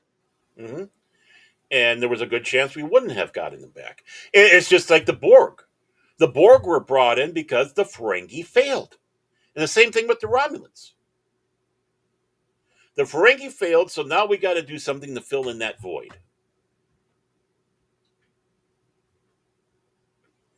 So, Yeah. well, it goes to uh, it's a testament to their creativity and ability to um, think on their feet, go outside the box, um, right. change and adapt. hmm It may not be what Roddenberry liked all the time, but sometimes you need to pass it off to other people to hmm continue or build on what you started. Right. And it doesn't always work out. Obviously, we know hmm we've seen that too Hmm. many times, but sometimes it does. And I believe they did the best job they possibly could Oh, with yeah. what they had, and they made a success Yep. They out of did. it. And the thing, like you said, the adapting. They needed to adapt, and they were able to do more of the adapting after Roddenberry was not involved with the show fully, and then of course his passing, because like that last year or so, he was not in any shape to make those decisions. That's when Piller and Berman started really stepping in and changing Star Trek. But you had those fights going back to the original series. I mean, Gene L. Kuhn and Gene Roddenberry had some very lively discussions, shall we say. Yeah. And you needed that. You need Hmm. Yeah, pushback and you need conflict in these things. You don't want a bunch of yes men running around telling you, "Oh yeah, that sounds good, Mr. Roddenberry. Let's do that." And Well, you yeah, don't get your we've best stuff seen that in way. entertainment what happens when you get a bunch of yes men. Yes, and it And never turns out well. no, look at the yeah. Phantom Menace. hmm Yeah, I know that's Star Wars, but still. It could have been a billion times better if he had the same pushback and other creatives button heads on those three movies that he did on the first three. Mm-hmm. Well, yeah. The thing is Roddenberry didn't get a lot of pushback originally with Next Generation, and it shows. I mean, the people that pushed back at him were like Fontana and Gerald and all that, and they didn't last long. Um, One of the other problems, and you talk about conflict, that was one of the other big problems. We're not going to have conflict amongst the crew, the cast, the characters. And it's like, no, that's what made the original Star Trek. The discussion and debates between McCoy and Spock were very important. You need to have that Mm-hmm. conflict because if you just go with yes men, that's going to be a short 25-year mission Yeah, it's gonna be boring. in that Enterprise. Oh, and it was boring. That's one of the things. I think one of the things you can sit back and ask someone who went through there is like, what's one of the things? It was boring. Yep. I mean, that shows the evolution of Star Trek. We look back at Next Generation, everybody's being kumbaya, Right. as being boring, but you saw conflict in Deep Space Nine. Right. And you started seeing conflict in Next Generation. Again, it was after Roddenberry was not involved, but you started getting back to a premise that's timeless for Star Trek: the lively debate. Yeah. Yeah, There's nothing wrong with conflict. I think about the episode Pegasus, Mm-hmm. where Picard calls Riker to his quarters, and he wants to know the truth about what happened on board that starship. Right. Let's talk about First Duty, where Wesley's called into Picard's ready room, and Picard basically dresses him down, saying, "Your duty as a Starfleet officer is to, you know, Starfleet itself, the uniform, your personal truth," Mm-hmm. and tells him, if you're hiding something that's unfitting of a Starfleet officer, you need to confess what you're hiding. Mm-hmm. Especially as someone who served on board the Enterprise as an acting ensign.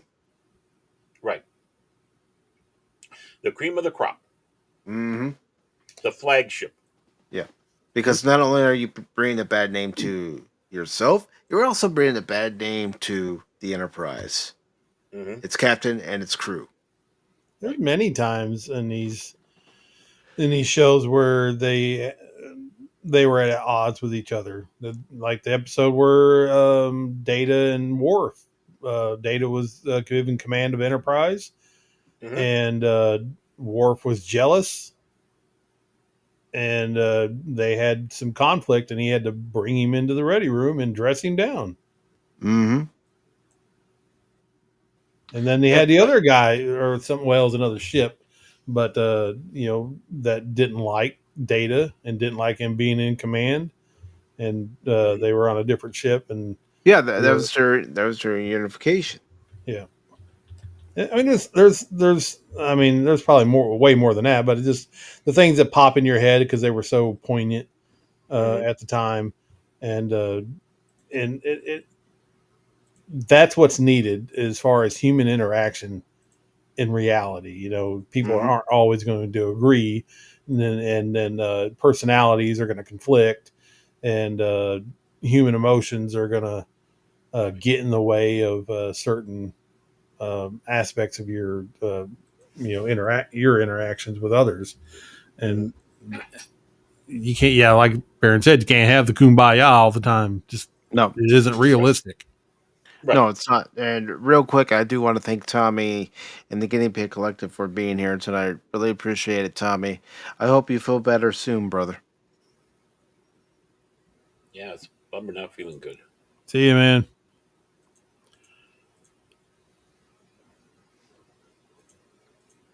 Get But well. anything else you gentlemen want to say about this particular episode before we get out of here? Worst Well, episode ever. No. Just kidding. yeah, I mean, I just want to say I can't wait to see this chain or the various chief engineers as we go through the series. I know we're not all going through it together in chronological order, but once in a while I revisit it and I try to remember. I remember there's an engineer named Duff. McDuff or something like that, and there's Duffy Mhm. maybe, and there's a Leland T. Lynch, and I think that was the guy who was getting in Geordie's face Yeah, during Arsenal of Freedom. right. Mhm. That's the one. Because Geordi was going to leave him in the command of the saucer while Geordi takes the battle section out, and he thought he should be in charge because he had a higher rank. But it's like, no, Mm-hmm. I was That the was one a that was I, little in charge. I'm that a was an bridge interesting chain of officer. command debate. Yep. Hmm. Picard left me in charge, so I'm going to take the Star Drive section and do what needs to be done. I think it was Mm-hmm. McGoogle, something like that. Yeah, Yeah, McDougal. yeah. Who was the Asian She guy was the that got blonde drunk? girl. Oh, he was funny too. The Well, Asian guy. he Yeah, was he's Yeah, great. he wasn't the chief engineer. No, it was the woman in there. And that I was in thought the he was the 1990s. Oh, chief it engineer. was still No, McDougal. yeah, it was the yeah. See, you only had one person play the chief engineer twice, and that was the guy with the portly guy with the beard. He played it twice in the first season. You had the woman in the Naked Now, and then you had that Leland guy in Arsenal of Freedom, and I think Leland those T. Lynch. yeah, What a Mr. stuck up Lynch. name.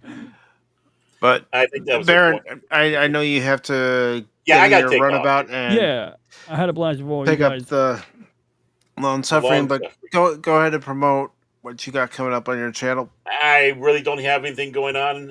I'm still trying to get things sorted out here with my personal life. So, but very soon, I hope I can say something. Okay. All right. So, guys, thank you so much. It was fun being with you three. Everybody in the Yeah, chat, love buddy. you all. And if it wasn't for you, we wouldn't be doing this. I'm glad you like good Star Trek. So, Mm-hmm. uh, with that, I'm beaming out. All right. Energize. See you, man. All right. Any final thoughts on this episode, gentlemen, before we get out of here? I think it was beautifully done. I think the ship model looked great. I agree with you that that initial scene where you see the ship from the front that we're looking at behind us right now is beautiful. And yeah, I think like we have someone in the chat mentioned you got that early season of Growing Pains, but I think it found its stride. And frankly, I Mhm. think even season one has its charm, regardless of any complaints anybody may have. But I can't think of any additional thoughts. It's a pretty self-contained episode, but it does build a beginning for the Q arc and his ongoing evolution throughout Star Trek chronology. So that's Mm-hmm. a real treat, and that is all I got to say about that. How about you, Anonymous? DJ said it pretty good. I think they did good for the time that they had to do it, and Yeah, it's time-wise. Hmm. well, yeah, this it, surely it could have been better. Maybe, obviously, I mean, there's some outstanding shows that, but this is for sci-fi back then, just starting out. They did the best job they could with what they had, and Mm-hmm. it's a product of its time. Well, actually, it's kind of timeless, but I mean, as far as quality goes, it's You could tell it's from the late 1980s. yeah, and that's fine. I mean, we were used to lower budget stuff. I mean, B movies were a thing for a lot of people. Mm-hmm. Uh, low budget, cheesy stories. I was into that stuff. So Star Trek was high end for me when it came on TV. When I actually was able to watch it on TV, and I was hooked from the beginning. So that's all it took. So it didn't take much. I love science fiction.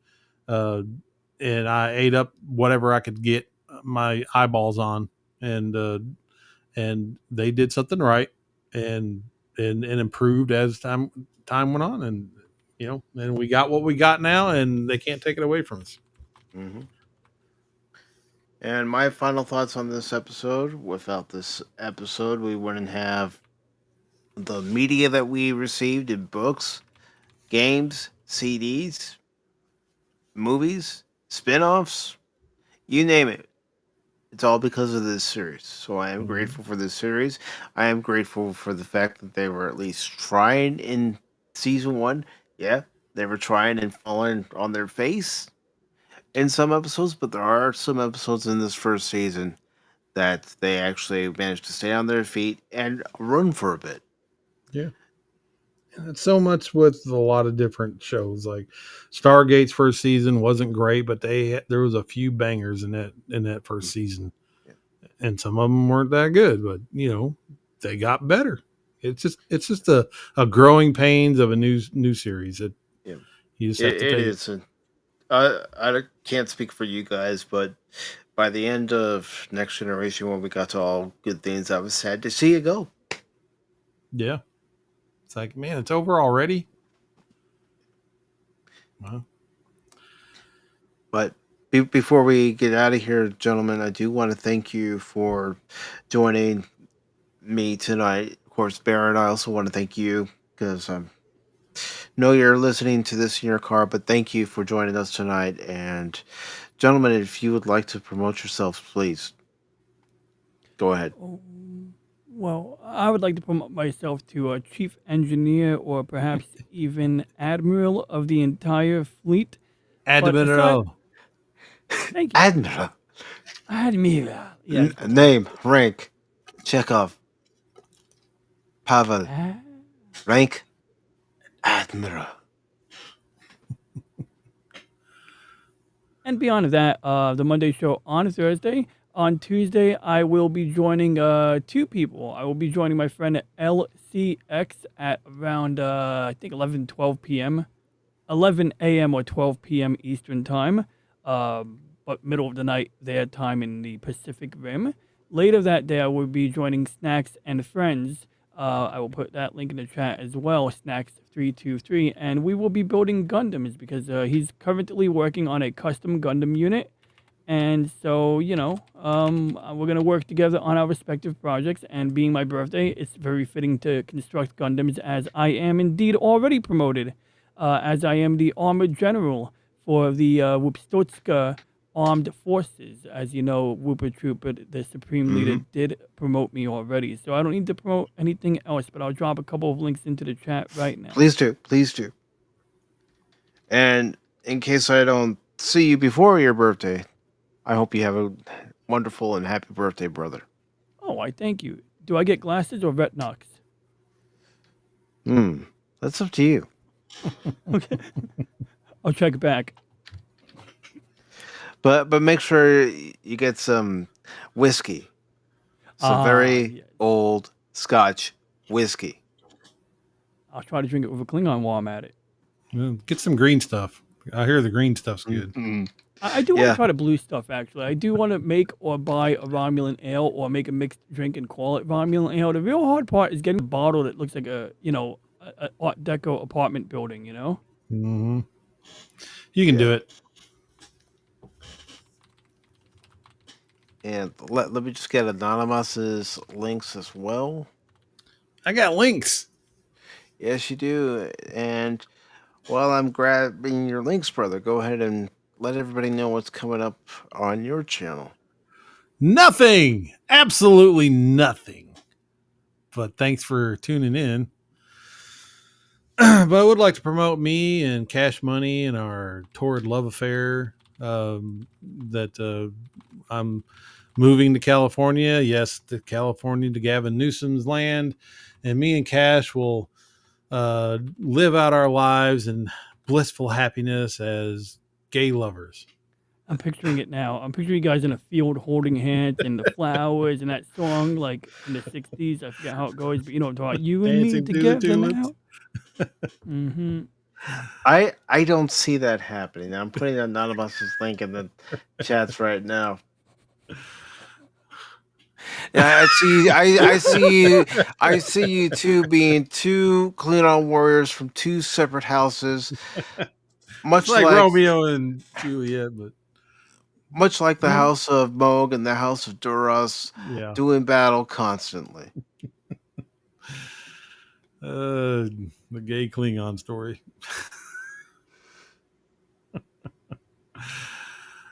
Oh my gosh, it's been a long night, a long day. So I'm a little wacky. I appreciate you both being here tonight, taking time to be here tonight, and of course, Baron for taking time to be here tonight.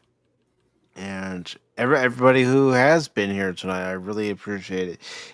We've had Lady Miss come by tonight. Thank you always, Lady Miss, for showing your support of the channel. Really appreciate it. And of course, Cash Money 007. Thank you for being here, Cash. And DJ, again, can't thank you enough. Oh, And thank you for as having me. I I had fun. as I scroll up here, I also want to thank Tommy of Tommy and the Guinea Pig Collective for being here. Thank you, brother. Hope you feel better. Phil, thank you for being here and showing your support of the channel. Greatly appreciate it. Same with Leia Rose. Thank you, Leia Rose, for being here. Without all of you, this channel doesn't exist. The Warp Core doesn't have enough power to engage the warp drive. And as I scroll up here, because I don't want to miss anybody who came by, like the Paddle Wannabe, and yes, Paddle Wannabe, thank you for all your support of the channel and also trying to help the channel reach the 4,000 watch hours, and we're getting close. We're not quite there yet, but we're getting close. And I am scrolling up here because I don't want to keep you gentlemen any longer than you want to be here. And I also want to thank Shane, also known as You're Wrong, for being here. Low Spec, thank you, brother. And also, thank you for the suggestions as far as doing panel shows. And I will look into them and see how well they're going to work out. Oh, let's see. Already mentioned Padawanami, Cash, the Lawn Suffering, who Baron has just taken out his runabout, and he's going to meet her at Starbase 24. I think he was hitting on me earlier. You just got that personality, Anonymous. Apparently so. I just, Of course. I bring all the ladies to the yard. Jason Fox of 540 Studio, thank you, Jace, for being here. Tim, thank you for being here. Appreciate it, brother. And I think I got everybody. If I missed anybody, just hit me over the head a few times and I'll get it right next time. No, he won't. How many more watch hours do I need to go? I will go ahead and show everybody what they're currently at. And let me just bring that up on screen here in a little bit once it comes up. All right. So I'm going to have to increase the size of that because nobody's going to be able to see it. They're all going to go, Mike, we can't see it. We can't Okay. it, Mike. Well, we ain't found shit. I mean, let's face it. Who would have thought? Tim Russ, who plays Tuvok, who has multiple roles in Star Trek, both on Voyager, Next Generation, Deep Space Nine. But he's famous for that one line from Spaceballs: "We ain't found shit." Well, I don't know what to tell him. You want quotable lines? That's on the top tier. Yep, that it is. All right, so let's see. Got the hours pulled up, and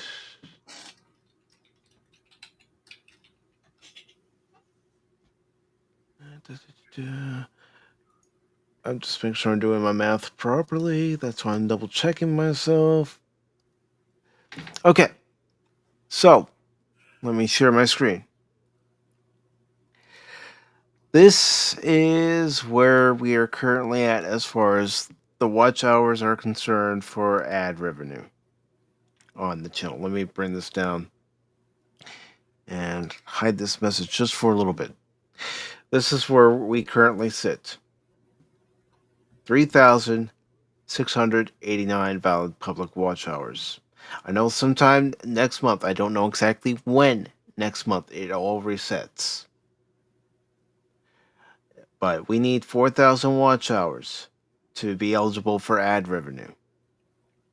Like I said, I know at some point next month it resets. I just don't know exactly when. Does it So reset, or you just lose a month's worth of it hours? it resets. Then I have to build them all up again. Really? They don't Yeah. just like take a month off. Everything you made in the What first what month what of this year, then they knock what that off. what they do is they go from last year to this year. So anything that you made last year, it resets. So this number you're seeing tonight could be completely different tomorrow morning when it changes at 3 a.m. because it goes for the 12-month 365-day period. So there have been times where this number could have been at 3,620 hours, and then the next morning I wake up and I look at it and it's down to 3,590 hours. So it is. It's gradually dropping hours off. Yeah. You know, a Come. year Yeah. Yeah. ago from Yeah. today, Yeah. those hours get dropped off. Yeah. But it So doesn't go to zero, right? no, it doesn't go to zero, but it will. I will notice a drop off. Yeah, yeah. It's correlative Yeah. updates. Yeah. That always gets me when I'm looking at the 365 running, whatever they call it, tally or running, count. It's like, I want to know what it's going to look like in 30 days, Yeah. 365 days from now, in 30 days. Yeah. Yeah. Well, I will say what I need right now is 311 hours to reach that 4,000 watch hours. I've got Woo! I I've think we can got do the that. subs, and at the time to get partially monetized, I had the valid watch hours to get partially monetized for the super chats, the memberships, and stuff like that. But I've tried to get fully monetized, and let me go into my explanation as to why. But I have to decrease this so I can get to the menu proper to show you exactly why I'm looking for the ad revenue. I know I have to share this ad revenue, but okay, Whoa. July 2nd, we're having a watch party for Back to the Future. Why? Because it's the 40th anniversary of Back to the Future Part 1. And what I would love to do, but I can't do it because if I do it as the channel currently stands, I could get a copyright claim. But what I would love to do, let me just type in Back to the Future.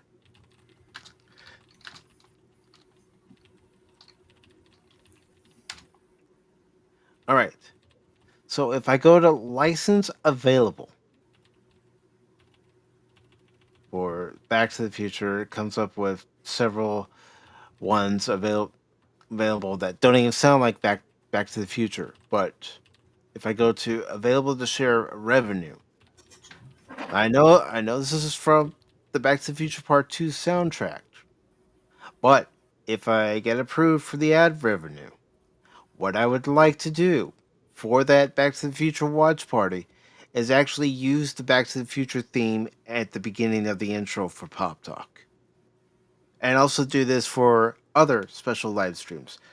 Like say next year, as long as I don't do anything stupid to where YouTube says you're no longer part of the YouTube partner program.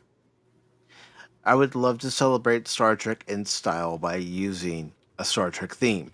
An actual Star Trek theme, not the version that you hear that's been done by a fan. It has a little bit of the theme in it, but not enough to where the stream's going to get copyrighted. Right.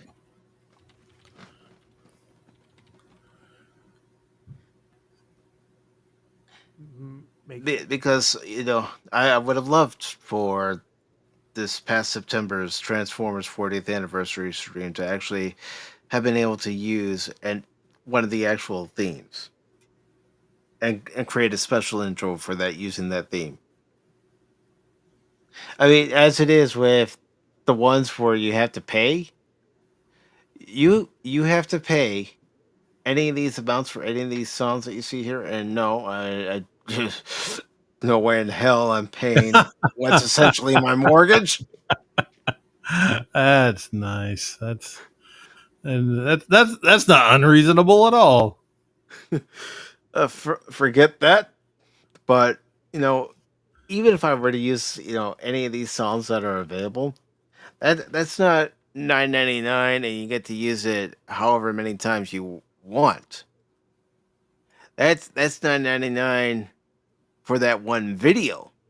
And if you use it for any subsequent videos, you got to give them another $9.99 each time you Well, use that song for each and every video. well, at least it ain't a it, per ain't, it, ain't, play. it ain't a mortgage. Yeah. Yeah. Nuts. And any ad revenue that this channel receives on top of the super chats, super stickers, memberships will be put back into the channel. I won't be pocketing it and keeping it for myself. Every cent will be put back into the channel. And one way it's going to be put back into the channel is by paying for StreamYard to keep streaming. You know, if there's a game that you all want me to play, you've heard about this great game that's out there that you want me to play, then that revenue will be placed into purchasing that game and streaming. Which leads me to something I know those of you that have stopped by have no doubt noticed that I've been having an issue with lately whenever I've tried to stream a game to both the YouTube and Rumble channels. I've been having issues with my ISP and also issues with slobs.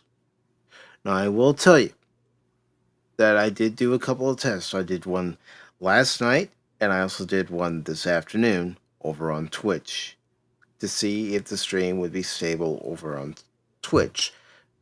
No issues. None of the issues that I've had trying to stream to both YouTube and Rumble, and even trying to do a single stream to YouTube, where I'm getting buffering, pixelation, not enough keyframes are being sent for smooth videos, playback.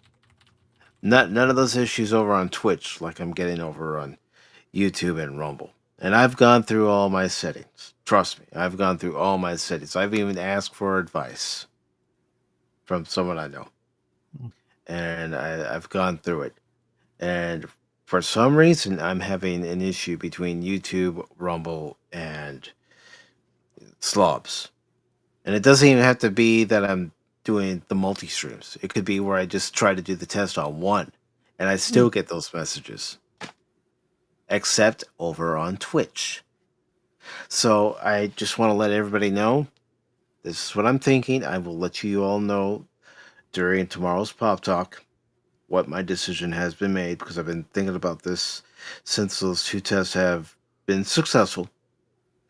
But what I am thinking is continuing any of the game streams that I've done here on the YouTube channel and Rumble channel, and continuing them over on my Twitch channel.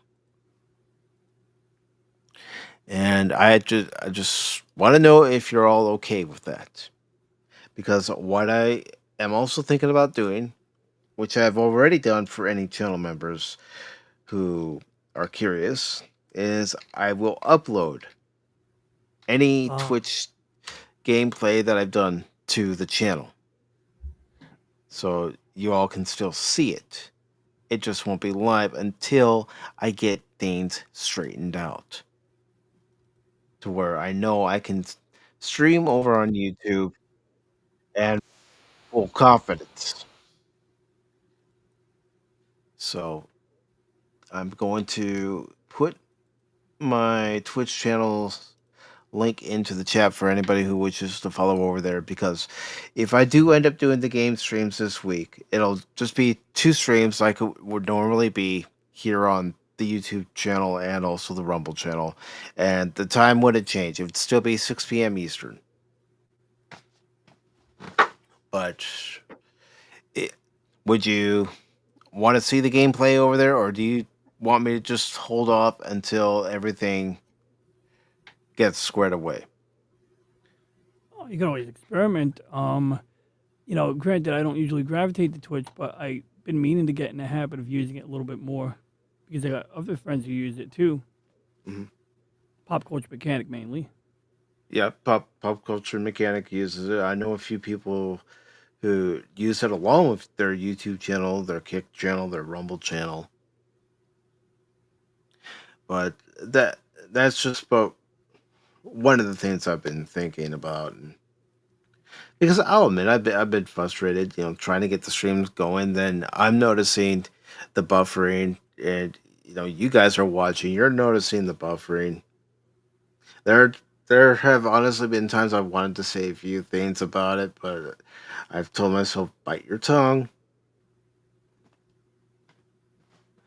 And Somebody's like make compromises like do 720p for example. Get the same bit rate as 720p is going to give you better quality, and yeah, just because you don't have the resolution, you're definitely going to be able to avoid buffering and that blocky blurriness that happens when your internet connection decides that it wants to bottleneck. yeah. I mean, I have thought about lowering the resolution, DJ. I really have.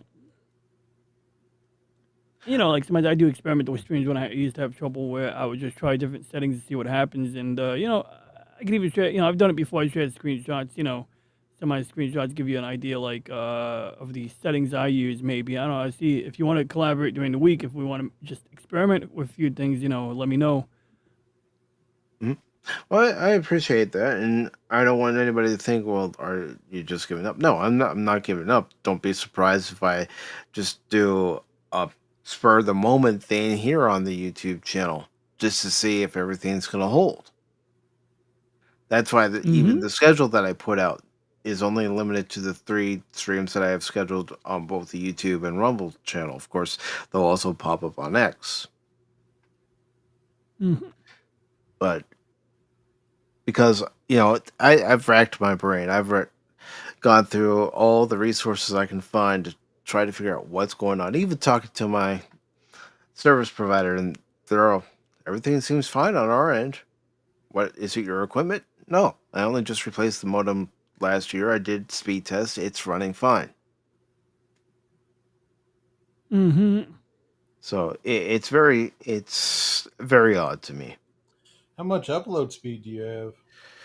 Upload speed, eh, it's around 11, and usually that works fine for doing multi streams on YouTube and Rumble. Hmm. But w- with this past month, I've seen upload speeds at 3, at 2, and even 1. And I look at it, I say, I can't do any streams like this. Yeah, you There's got to no way. wonder. I don't know what kind of internet you have, but I don't. You got to wonder if you're not sharing bandwidth with Oh, other people yeah. in your area, Could be. And and you are then hardwired, you're right? trying to do it on peak hours where other people are doing stuff that's taking your bandwidth. And yes, I am hardwired. Okay, good. That would have been an easy one if you weren't. I'd be like, Yeah, oh, there you go. Yeah. I know cable is usually that way if you Yep, have that's cable. literally Yeah, how it yeah, works. yeah, Right. yeah. Because our area, it's just only starting to get the fiber optic. Yeah, it can be a pain in the rear, and Yeah, um, if you don't have the upload to manage 2 streams yeah, because it's double the data. I mean, yep. that'll bog you down. It will. But like I said, I've been able to do multi streams before at that upload speed. No issues. And it could be because my ISP is trying to upgrade the system and it's taking time. And Is they could be throttling you too. Yeah, yeah, They know they see that much going out, and they'll be like, no, no, no, but dial it back a little bit. Mm-hmm. And is there another option? There's CenturyLink, whose No. internet sucks, and there's Brightspeed. But the problem with Brightspeed is they're not getting a lot of good reviews in my area. There have been people reporting that their internet's been out for a full week before it's restored. Yikes. Yeah. Yeah, you just have to, deal with what you got Yep. until something better comes along when you're 90. Yeah. Well, I mean, that's why I thought, okay, because I never give up, I'm going to see how the stream holds over on Twitch. Yeah, granted, they're only an hour and a half streams, but still, that'll give me enough time to figure out what was going on. And throughout the whole time on both streams, both last night and earlier this afternoon, no issues. Hmm. So then, I'll be honest, it got me thinking: is it something on YouTube's end? Possible. But I'll talk more about that So, some other day. And well, let me real quick. You were streaming dual to Twitch and what else? I was normally doing my dual streams to Rumble and YouTube. Yeah. But which one worked? The one that actually worked ended up being Twitch because I would get the same problems I would have on YouTube over on the Rumble side. Okay, so one would work and the other one wouldn't. Yes. Okay. Yeah, that's weird. Yeah.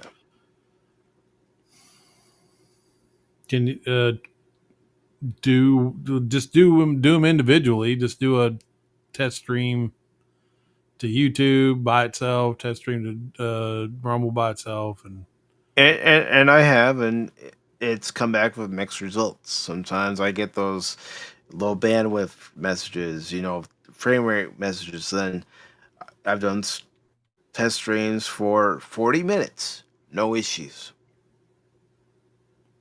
It's just odd to me yeah, that all of a sudden these issues start creeping up. yeah, yeah. You'll figure it out eventually. Yeah, Maybe. I will. I will. Oh, I will. Because, lady Mrs. Right. I don't give up. Never give up, never surrender. No, never give up, never surrender. But yes. You are great. But I know I'm making this go longer than it needs to, but I do want to, again, thank everybody. Of course, Baron, Anonymous, DJ, thank you very much. And hope to see you all Thank you. tomorrow at 1 p.m. Eastern for tomorrow's edition of Pop Talk, where we are going to talk about Warner Brothers splitting departments, Warner Brothers Discovery, that news, and a couple other items. And also, this Wednesday on the YouTube channel, Rumble channel, and X, we'll be having our watch party of a movie Cash recommended, which is called Nobody with Bob Odenkirk. Good movie. Ooh. I've never seen it, so Really? I didn't even know. never seen it. We actually had watched the trailer for Nobody 2 a few weeks ago after our watch party, and we started laughing. So Cash was recommending the first one, so I said, okay, we'll have a watch party for the first one. Yep, it's your basic. I've had enough. Beat 'em up, shoot 'em up, John Wick type sort of thing. I've had all I can stands. I can't stands no more. Right? So, that was a good movie though. It was fun, or for what it was. Yeah. So you'll like it. I think I will, but everybody, thank you very much. If you haven't done so already, please subscribe to Baron, DJ, and Anonymous. Share out the stream. Hit the like button on your way out on YouTube and Rumble. And my saying on this channel will always remain the same. Don't ever give up on me in the game, because just when you do, you might miss something. But for this stream, May all of you live long and prosper. Never give up, never surrender.